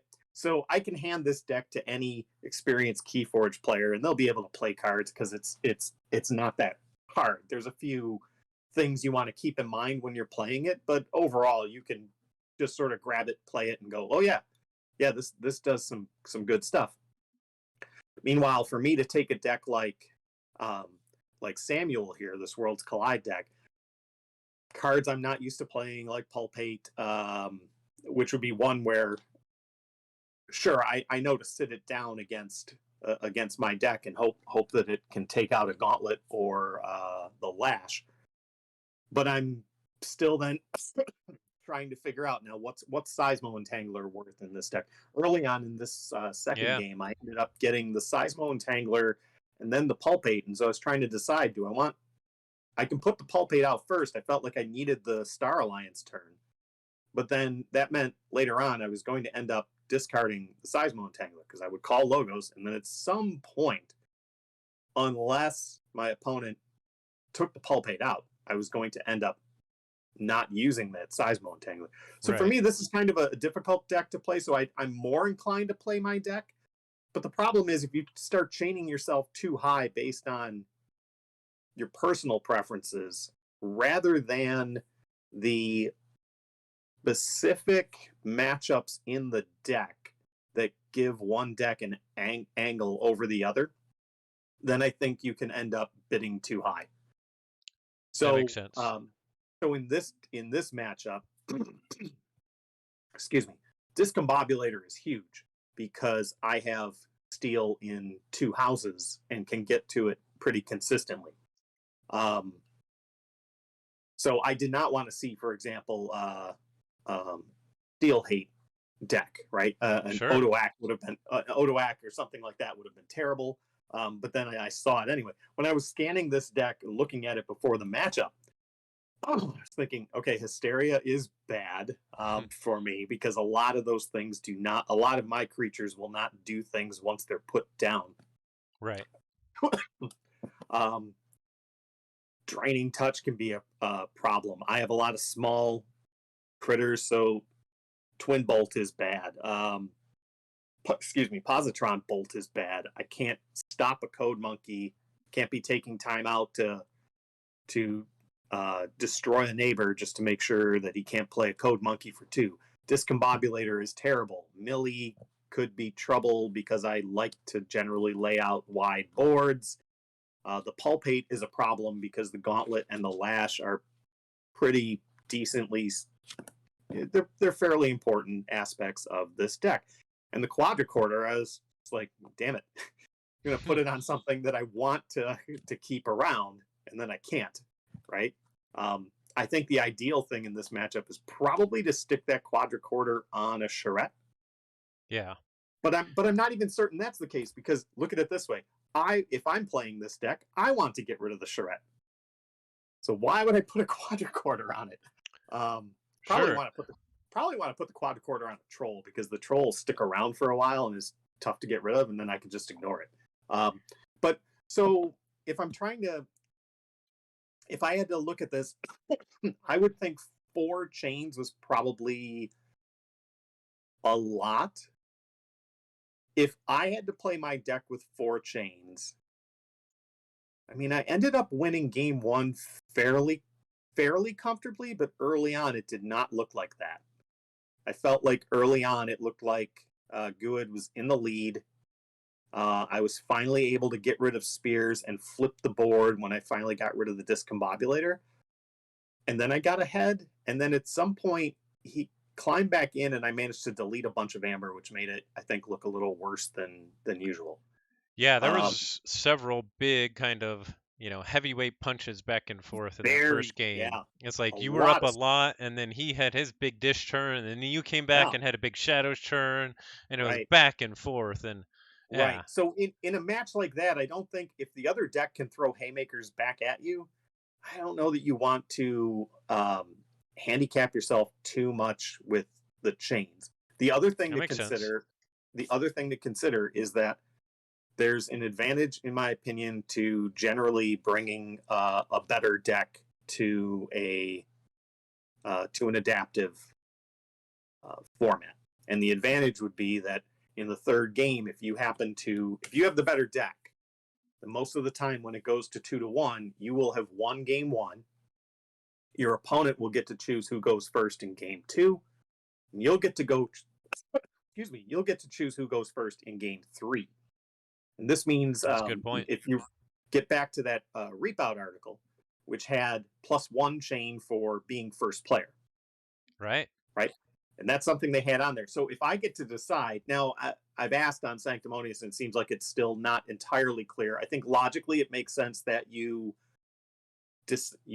bid on decks, and then when you're done, because in the rules you're supposed to put down your Archon cards first, then you decide who goes first. So it would seem to me that you do the bidding, you go through the bidding and figure out who's playing which deck, and then you decide which person is going to go first. That makes sense to me. It makes sense, but it's not Yeah, it's not clear. It's clear. not 100% clear. It follows from what's written, but that means then that I can say, well, okay, I could be willing to play it for an additional chain because I can always just say, and I'm going first, and then be able to ditch a chain right off the bat when it's least important, trying to pick one card from your opening hand. And this particular deck doesn't care that much about what that first card is. In fact, there's a lot of cards it does not want to see in that opening hand. So I can simply safely ditch anything I don't like and find that one card I'm going to play down. On the flip side, if my opponent wants to play it and thinks it's much stronger than it really is, then I can choose to go first and stick them harder, Yeah. if that makes sense, right? So in this particular match, what would I have done? I would have the other good thing to bringing to if you have the deck that goes the deck that goes 2-0 and the two players are in a 1-1 tie after 2 games, the nice advantage is you start by bidding 0. I think that's actually a decent advantage Definitely. because your opponent now has to take the first turn. If my opponent says something like 5, I'm gonna say good luck in this matchup, and I'm just gonna count on the idea that I can probably, with a deck like this, even though if you look at the arc scores on it, right? If you check it out on, I'm sure you probably did this before the stream. Yeah. 13 amber, not so great. If you looked at those arc scores between the two decks, you'd come to the conclusion that my deck was the better deck in terms of amber control and amber generation and creature control, and it almost certainly is. But the speed of this deck means you can simply keep just generating. You can just keep playing cards and getting through it pretty quickly. Um, Right, and and if your they take too many opponent, chains, they might not have the creature control needed to then right, slow down like the right, Star Alliance board or whatever board. right, right. If I get that, if you get that spears out early, and um, or or even worse, you get a Morpheus out, and then your Frayne is just Yeah, plopping down and throwing 2 amber here and there. That or can the get out of Ingram. hand really quick. Yep. So I think in some cases the trick is to make sure that your opponent can't. Like, I've seen games where people have overvalued my deck, taken it, and then they just get not necessarily this deck. They take the deck, they get stuck a little bit early, and if you catch the right house or you just have a decent feel for the deck, which in this case would not be for me because this is not my kind of deck, you can just start steamrolling them early. And once you do, it can be too late. Right. So I think in this, for numbers, in this particular matchup, obviously it would depend on what my opponent was willing to go. I think I would have preferred, if I'm going first, I would think that if I was willing to play my deck, 4 would probably be about the most I'd want to play it for. And even that, I feel, might be overrated. Okay. And if I were playing the other deck, I'd certainly give up my deck for 5, especially if I was choosing whether to go first. 5 is a lot. And if it were like, so an opening bid of 4 is the one that would probably give me the most trouble. That makes sense. Yep. From my opponent, right? Now you had just said earlier, you said okay, and I got the opinion, the impression there that perhaps you were thinking 4 was low for this matchup. Well, we were talking a little bit about it, but it was like in the middle of the second game. And Mm-hmm. so it's before you had the big comeback. Right. And so at Sure. that time, it Right. It might looked have like looked like Good I was was way ahead and was going to right. win.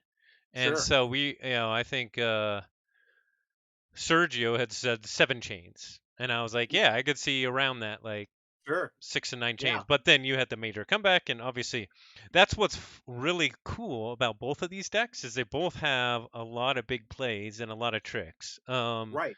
No And dead houses, I think, in either of these decks. right. And what I thought was also cool of what you did with his deck in the second game was Mm-hmm. that logo sport that you stuck at the end. 4 Yeah. logos creatures, 1 Voltron logos creature. Like Mm-hmm. that was very dangerous for him, especially that one that had quadricorder, it had discombobulator, Yep. it And I had knew he'd light gone of the through fear archons. already. Right. Yep. He had gone through fear. He had no way of removing it, and effectively, you need to throw 12 power into it. He Exactly. was So he was almost never going. It was going to take a troll to get that thing. It was going to take a troll in a fight of. Actually, you know what? It wasn't even going to take a troll. You have to put the troll down, fight into it, and die. So it was going to yeah, take.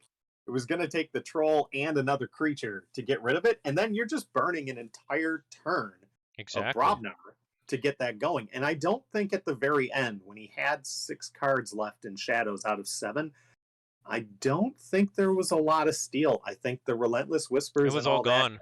yeah, it kind of came out early. So the shadows he had, I was determined to sort of keep that discombobulator out there. Again, I was skimming the discard pile just to get a rough count.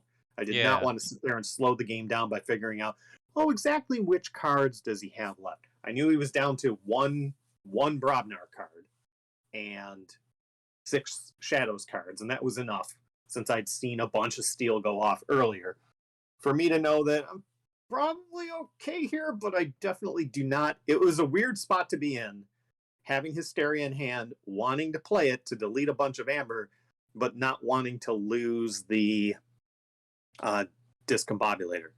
Right. And then And I, not only that, I think the quadricorder really put him Mhm. at a place where he didn't know how to respond to that, and it gave you enough time to kind of mold your hand Yep. and even take an extra logos turn, which got you more Mm-hmm. ember, Yep. let you take out some of his important cards, so Yep. that when you did have that big dish turn, it set you up so that you Mm-hmm. had a chance to finish, and you did. It was I'm, sure, great. I'm sure everybody does this to some extent, but I'm always trying to look and just think, okay, I can do X. What's my opponent likely to do? Sure. And then what's my follow up to that? So I think they've said in chess like your average player can think like 3 moves ahead, right? And given a game like this where you have incomplete information as opposed to chess, there's only so much value in trying to figure things out. As the Right. decks as the draw piles get thinner, the value of that goes up. Yeah. And I definitely felt like one option I considered for a little bit and then discarded was to play call dis and not put down the um, call dis, not play hysteria, and then at least give myself one extra amber on the quadricorder, which I knew he Oh, couldn't yeah. get rid because at the time I had no disc creatures out. Right. But I realized that his ability to generate amber, even on a turn where I could delete 4 of it, so I could delete 4 by playing the 2 rock rubs and an Infernus. If I then don't play Hysteria, I'm probably going to lose the ability most likely to play those cards again. Definitely. Like they're going to get deleted, right? Yep. If nothing else, a poison wave is going to come across and just wipe my rock rubs out. So now what? Then what did I do? All I really did, that was the other challenge at the end, was I was kind of stuck on 2 amber, and so if I called a disc turn, sure I could get rid of his amber, but then I couldn't really generate any of my own. So I Yeah. figured the Logos then became the better play because he couldn't, as you noted, do anything really about the Guardian. One of my fears early about that Guardian, I stuck it originally on the left flank, and I was trying to figure out what what needs to come out here to and I had to leave it alone on a flank at the end of a turn. Uh-huh. And I thought, okay, well, he can just get rid of that at some point, and I won't get any value out of it because it doesn't give you the 2 cards unless it's Sure. not on the flank, right? But I was thinking to myself, what cards do I need? At the time, I couldn't even put a Logos card off off on the left. Ultimately, I ended up putting a Millie there on a follow up turn because I felt like I had to keep going Logos. I think that's how it worked out. But I was trying to figure out which cards I wanted to put over there eventually. Frayne was coming up. I don't remember if when Morpheus came and went on the board, and there was maybe one other card that I thought might go over there. But I think that was the turn to get rid of the Guardian if it was going to go. And once it didn't, oh, I know what happened. Then I played Millie to put the Guardian not on a flank, then threw the Discombobulator on it, Yeah. figuring that at this point, if it gets destroyed, at least I gain 2 cards for it. Definitely. And at that point, then I was trying to force my opponent into a disc call that would destroy the lash. And the easiest way to do that, would you rather, getting back to what we said about how to handicap the amber count on the 2 decks. Well, I generally count captured amber at the end. And Right. then one of the things I'm trying to figure out when I'm trying to handicap the real difference between 2 decks, not all captured amber is the same. If you have a deck that can just capture all the time and the other deck has a hard time getting it back, then that's worth more chains on the deck that can capture, That makes sense. Yeah. right? So in this case, like that disc can just keep coming back. There are even Yeah. plays you can do in this deck where you're better off taking, let's say you have a charrette and the terror, right? you can have plays in this deck where you can just slam the charrette into something to destroy it, slam the terror into something to destroy it, making sure that you've taken out an opposing creature or 2 preferably, and then just play a rise and you get 2 amber back from the charrette terror combo, right? Assuming you can get somebody down to Yeah. 0. Yeah. Uh-huh. And then so you look at that and you think, well, you could have gotten that by reaping. Well, sure, but I couldn't have destroyed two enemy creatures by doing that.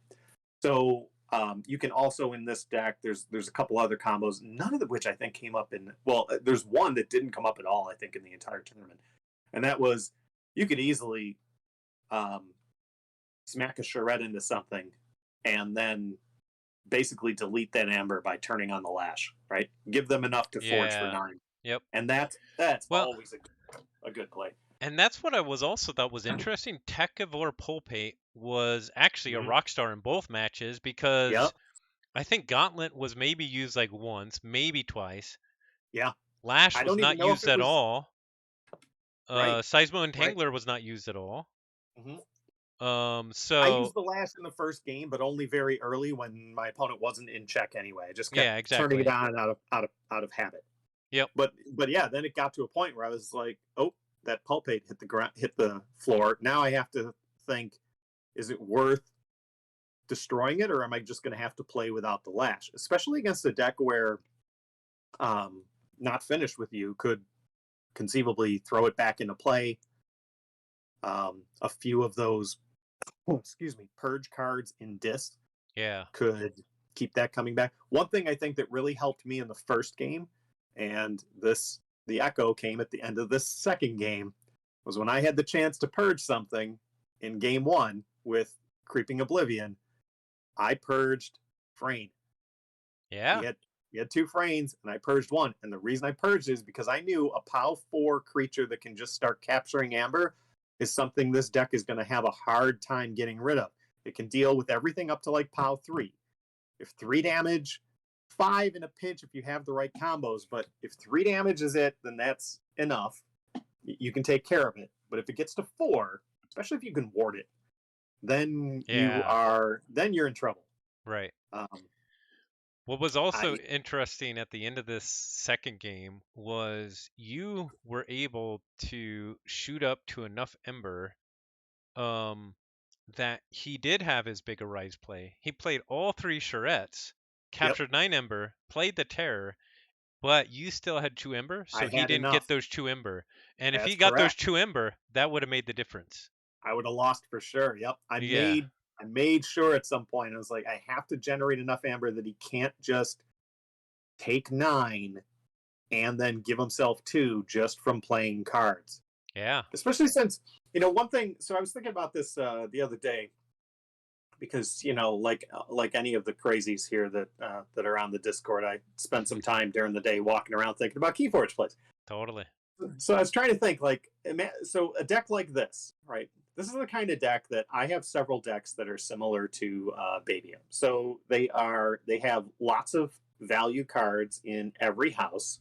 They have a few good tricks. Arise tends to pop up quite a bit in them, and the reason it does is because this specific set of decks does not have a high efficiency number, or in fact, like this one, it Yep. might have even a negative efficiency number. And so you have to be flexible when you are playing this deck since you rarely shuffle. You do shuffle on occasion, but you don't shuffle like mid game.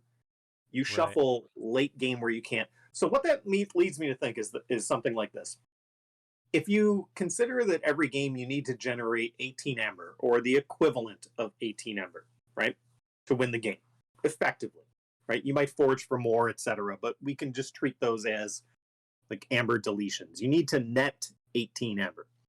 Then if you have 36 cards, and let's say every time you go through the deck once, you have enough ember to win the game, and it's whether your opponent can beat you to that point. Then the value of 1 ember is effectively 2 cards. Does that make sense? Yeah. You will go through the deck once and play 36 cards, and you will generate roughly 18 ember because the game will be over by the time you go through the deck once. And so what that means is that every ember can be worth 2 cards. And so for example, when it comes to Arise, you can play Arise even if it's only really going to, if it's going to, Arise is going to come with a chain, right? And so the cost of a chain is a card. And you can, even if you have to play it for the smallest of advantages, as long as that advantage is roughly 2 ember in this case, then it's a wash. Where I think a lot of people might either hold it, and if they hold it, it has to generate even more amber because now you've chained yourself once by holding it. You've chained yourself again after you play it because you Yeah. took a card. Now it has to generate 4 amber. Right. Now, this is not to say that you just can never hold a card, right? I'm a big believer in holding cards that matter. But in game one, for example, I drew a rise early, did not have a lot of creatures, knew there was almost no way to um, get the big value I needed to get out of the card, or even almost any value. So I simply played it when I had to get rid of. I think it was Frayne. I think I threw Charette into Frayne at one point. I'm pretty sure it was Frayne. That makes sense. I, Yeah, I definitely did, and then that way I had Frayne in the discard, for and creeping oblivion. I might have hit it with Oblivion right away, and that was worth it because then I don't have to deal with Frayne's nonsense, which, Right. as we saw in the last game, can be enough to win the game. Um, so that's kind of a little bit about how I look at this. So this kind of deck is my kind of deck. You have to be flexible in how you're playing. You have to be able to, you know, sometimes you're going to get a rise early, right? Um, if you think about it, like about 30% of the time you're going to draw it in your opening hand if you're going first and you mulligan, Yeah. right? If you hard mulligan against it, right? Which sometimes I will do. I kind of look at mulligans as I know a lot of people have said that they want to get aggressive, especially as first player, in terms of looking for specific cards. But since a lot of the decks I own don't have specific cards that they need to get up front, for those decks, I'm basing my mulligan decision on which cards cannot show up in my opening hand, which cards will, too many of these early, and um, you're wasting the value of the deck. And the classic example is probably like a Coda Shadows deck with a lot of urchins, or a couple urchins and some Relentless Whispers. Your opponent just can't generate enough amber early on for you to hit all those cards for steal. Definitely. And so you just have to go, yeah, that's nice, but gone. And Yep. you simply throw it into the hopper and just live with whatever. And again, none of this is really novel, but it's just how I tend to approach it, especially with decks like this. So in this case, you have to know, all right, I have to get rid of, maybe I have to play a game without the gauntlet, without the lash, like this game. How am I going to handle cards? What am I going to do against a discombobulator? I have to kind of decide, am I going to chuck the cards, or am I not? Yeah. In fact, that bait and switch, in game one, I held a couple steel cards Okay. because I had a plan in hand to get rid of the discombobulator, and I knew it was going to work because my opponent did not have quite enough creature control to get rid of the stuff that was already on the board and in my hand and going to come into play. And this would allow me to smack the discombobulator down and come back with a huge Shadows turn. So Which you this was did. part of those. Yeah, It right. was a So this. huge swing, and you got Yep. full use out of that bait and switch Yep. too for 2 Ember Yep. to get him off a Yep. check. That was a Yeah. In great fact, play. I think at the time that was 7-4, I believe, and I think I hit it for 2 for sure, Yep. or it might have been 7-3, and I hit it for 2, and then I think played Relentless Whispers and stole something else. You'll also note that I violated Keyforge orthodoxy by putting Bad Penny into play on several occasions. It worked out. And the reason I can afford to do that is because I know which cards in this deck work with Bad Penny. And so if I still Yeah. have those cards coming, it's definitely valuable, especially if I'm about to dump a lot of cards out of hand. It's especially valuable to have something around that I can simply blow up, Definitely. and It's great do. with Pawn Sacrifice. It's great with Pawn Sacrifice. It's great with Relentless Whispers because you Yep. can always hit it itself. So that card, normally there are some people who just see that card and just automatically pitch it every time. Yeah. And if they don't see it in a deck with 3 Seeker Needles, they're not interested. And Right. that's not to say that there aren't times in this deck that I don't discard it, because there are plenty. But it has to be that I don't anticipate calling Shadows again, and I don't have any of those cards coming up. In which case, I'll throw it into the mix, and sometimes I get to shuffle, and maybe it'll come back. But if Yeah. you just dump that card every time, then now you're going to have to blow up something valuable. And the only other valuable thing I'd want to blow up in this deck is pretty much a Dust Imp. Right. So Yep. you know, And not you a lot of definitely got value that there. off too. Right. And so last point about this kind of deck is that with a deck like this, which I consider sort of like a flexible, it can answer a lot of things. It can sort of play on the fly, and it has to because you won't get to reshuffle and you don't have any archiving and you don't have any efficiency. So you're kind of stuck. You have to be able to see, and this gets back to what I said earlier, much earlier, I guess, about my previous match where St. Velton and I both ended up playing Arise into Brobnar.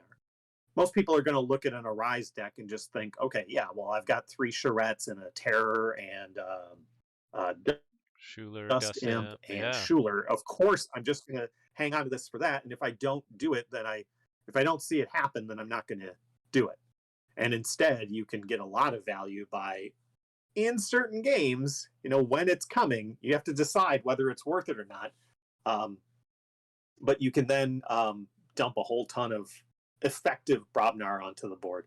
And in that case, you usually what happens is you play a Rise, you eat a chain, you grab a whole bunch of Brobnar so you don't end up reshuffling typically, or sorry, you don't end up drawing typically on that turn and when this deck does this.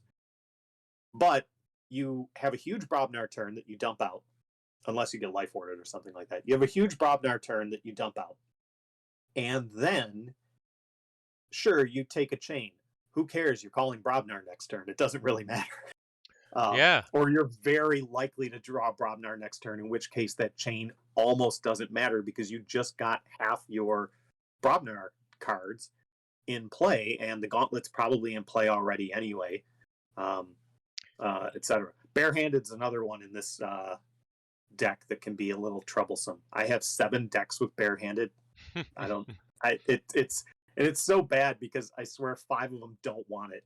Right. This Yep. is probably the one that can deal with it. And if your opponent has a ton, well, effectively you're kind of so card value, right? And in Yeah. terms of chains, if I play Barehanded and Gauntlet is my only artifact currently on the board, and I top deck it, I'm effectively giving up 1 chain because I'm going to have to draw Barehanded next turn. And then I'm giving up a use of Barehanded the next time I call Brobnar, which is probably like right away. Right. Right. So I have to weigh like the value of my opponent's artifacts against that. So sometimes I'll play it even if I have the Lash on the board. It depends whether I think I can, and this happened, I think, in the previous round against St. Velton, where I felt comfortable getting top decking the Lash because I knew I had enough discs coming, or maybe I had an Arise in hand and could pull it off, that I could find time to take him off check and then put the Lash down and then be in position to use it the following turn. That makes sense, yeah. And Yeah. what you're saying about the flexibility in a Rising for Borobnar makes Mm-hmm. a ton of sense with this deck. Especially, it would have been great in this matchup because it its only board ripe really is Harbinger of Doom. Without that, it probably couldn't do anything. You put 5-6 Brobnar out and Yeah. you're golden. Yeah, I don't know what I would have done in that case except watched my opponent reap out for the win, I Right. think.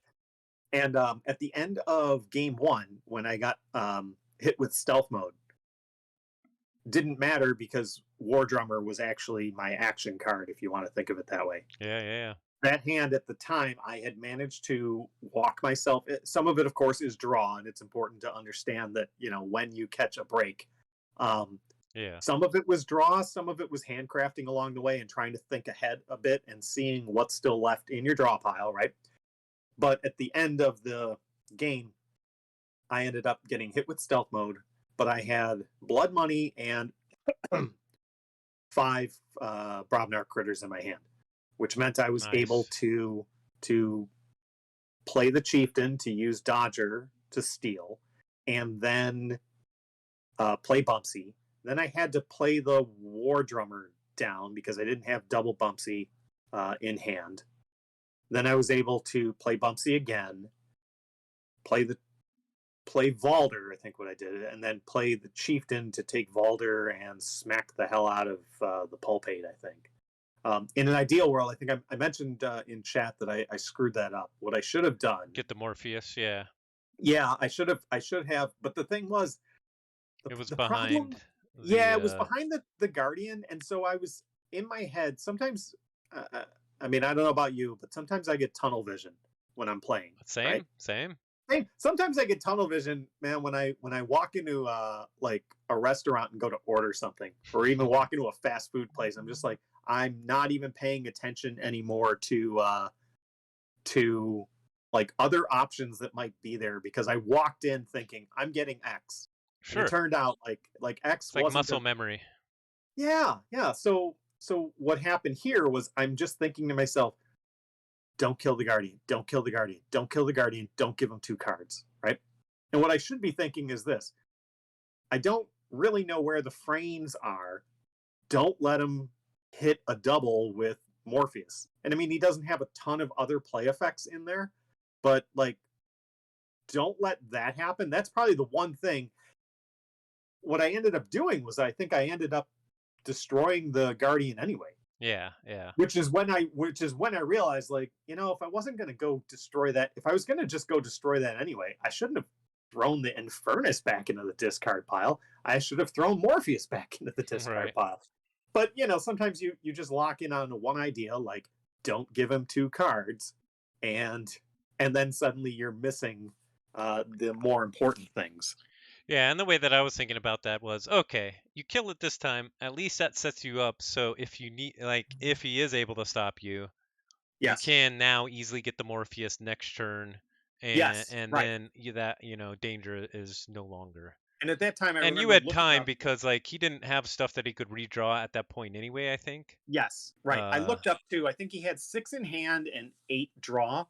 So I thought to myself, this actually isn't a bad time. Plus, yeah. getting back to stealth mode, I kept blood money in hand, figuring that the value of chaining myself there is easily two amber. Because again, this gets back to what I said earlier about how much amber is a card worth. Yep. So in this case, one card is two amber, whereas normally it's two cards are one amber in this deck, because I can go through the whole deck once and generate about effectively 18, accounting for all the steel that goes back and forth. I can generate enough to win. Yeah. So in that case, especially since once that board's out, I'm, I mean, maybe, I'm hedging that against, like, what do I need to draw if I need to steal right away?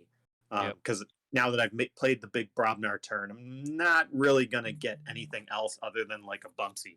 I need to minimize this screen just for a moment so I can Sure. reply to the wife, and hopefully we won't disconnect.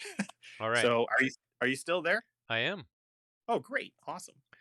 This is the Well, first time I've done this. So cool. I'm glad it's working out. Yeah, the one last thing that I was thinking about, you were talking about kind of holding on to some of your steel. yeah. It would always be nice to see what each person had in their hand to see because both Yes. of you were definitely crafting like big, as you call them, haymakers here and Yep. there. And so it would have been really interesting to see, okay, what cards did they hold on to? What cards did they just get lucky and drew right then, right? Right. So that's always a key factor in kind of playing any deck really well. I had So something in the, I want to say, the previous round against St. Velton, where I just, the one card, I don't remember which of us was playing which deck at the time, but the one card that just would have the perfect response to my opponent's next turn was the card I just happened to draw right before that turn. There's some big brain suggestions. When in doubt, just draw the killer card, man. I mean, this game's not that hard. right. Draw the right cards, play them, and then profit.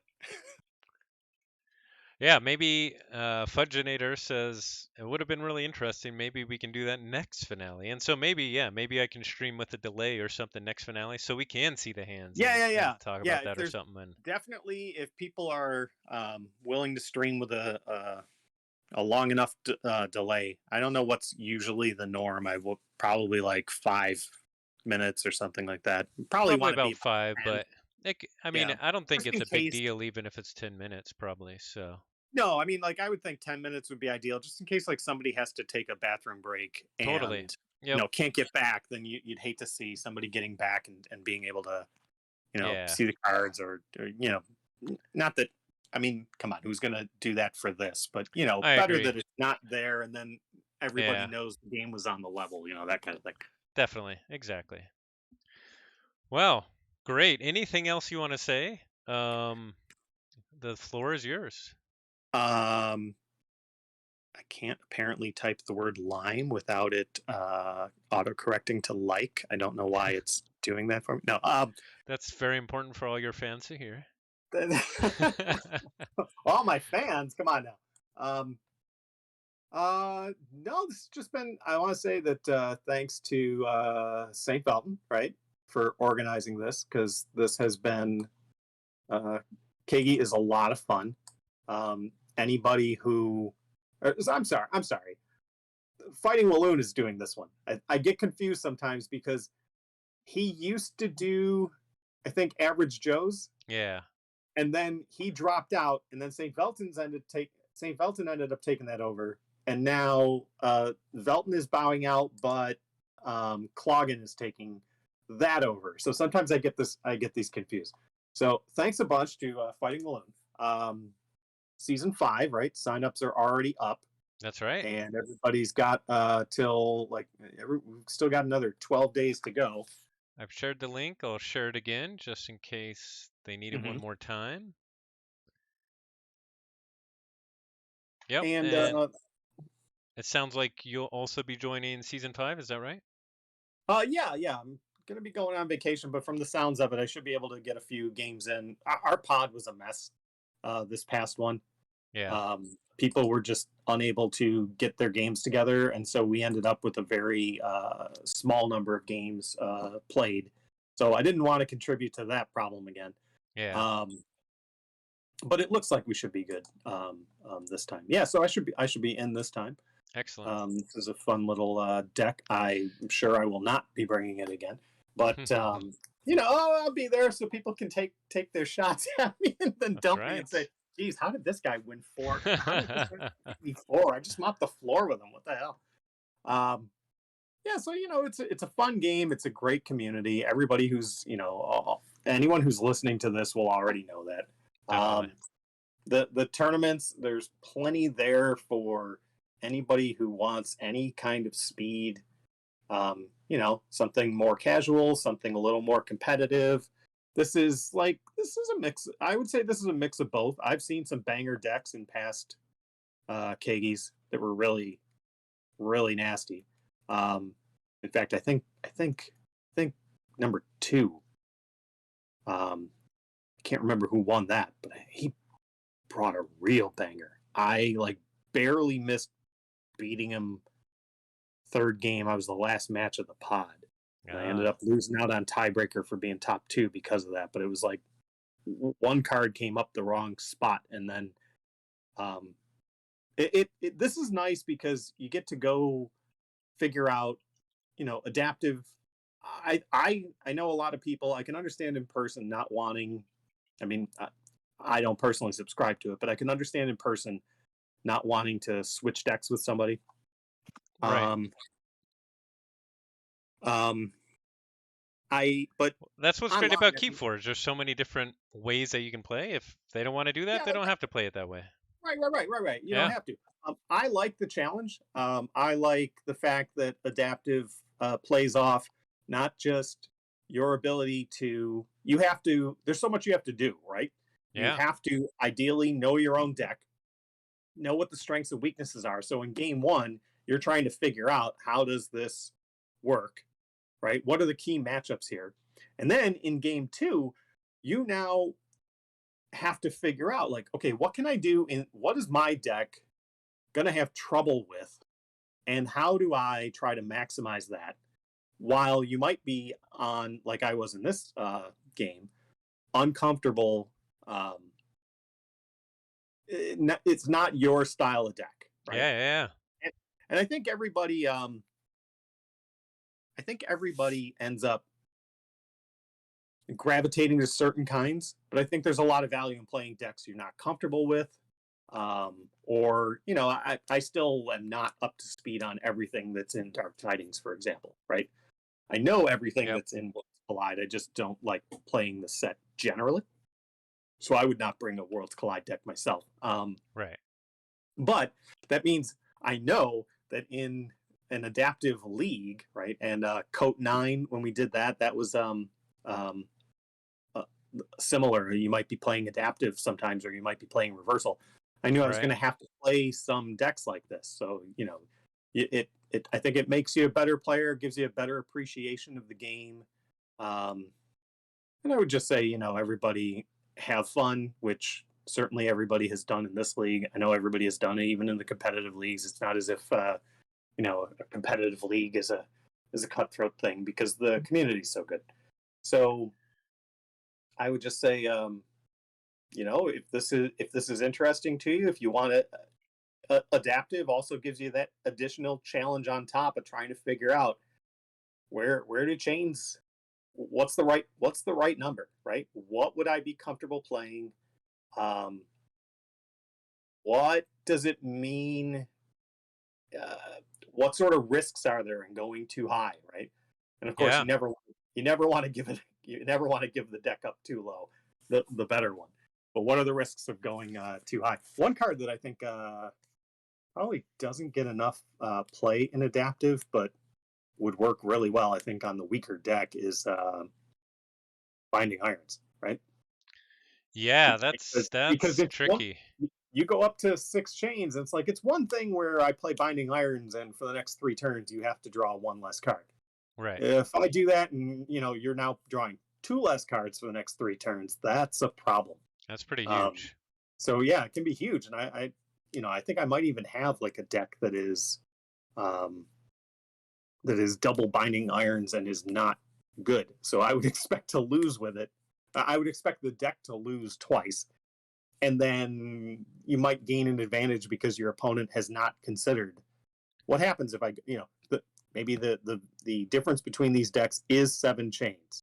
And honestly, if I had gotten pounded in that second game, right? Full disclosure, I got to a spot where I fought. This was after all the charrettes came down and stole the 9 amber. Yeah. And I somehow had it in mind that I'd already forged my second key. So I would imagine my surprise when I look up and I see, wait, I just got to 1+7. And again, cue the people going, wait, he won this? Definitely, definitely. Yeah, That but was a then quite I the was comeback. then I was thinking like, oh yeah, that's right. I had 13 amber. I then I then had it all pretty much captured. Um, Yeah, but to your point, like if you get that binding irons early and then you can set up a board that they just can't recover from, right. that might be really powerful. Yeah. Yeah. Absolutely. Yeah. So a lot of fun there. It's a great format. I like it a lot. Average Joe's is another one. If anyone hasn't played that yet and they're interested, that's going on under new management shortly. It's going to be a 1-day event this time around in Mm. July, and as part of the sign up, people are able to pick which weekend they're looking at. I think right now the leader in the clubhouse is the weekend of the 16th and 17th of July. Okay. I'll Um, share the Sanctimonious Discord please do. channel hashtag Kagi there for. Hmm. And if you need help getting to the Average Joe's Discord, just ask anyone in Sanctimonious and we can help you out.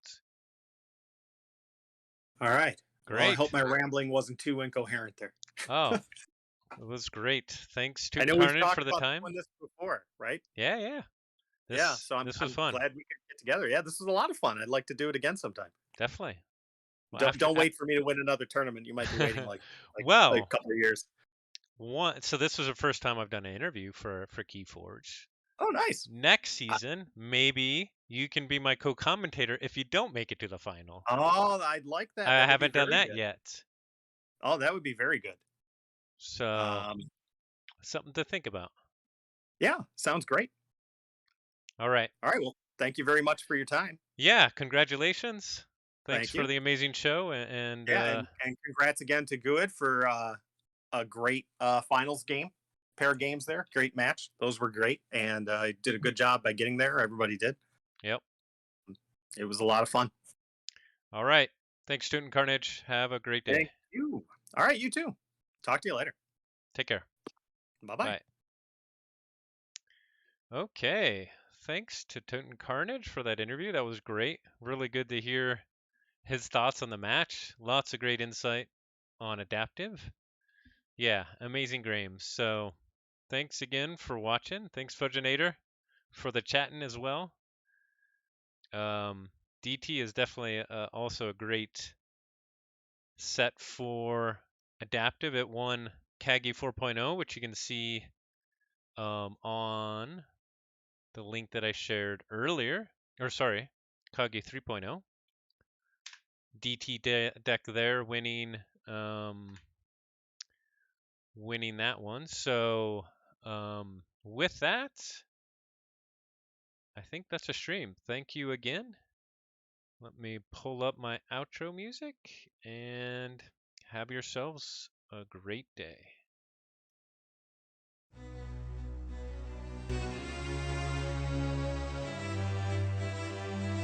Take care.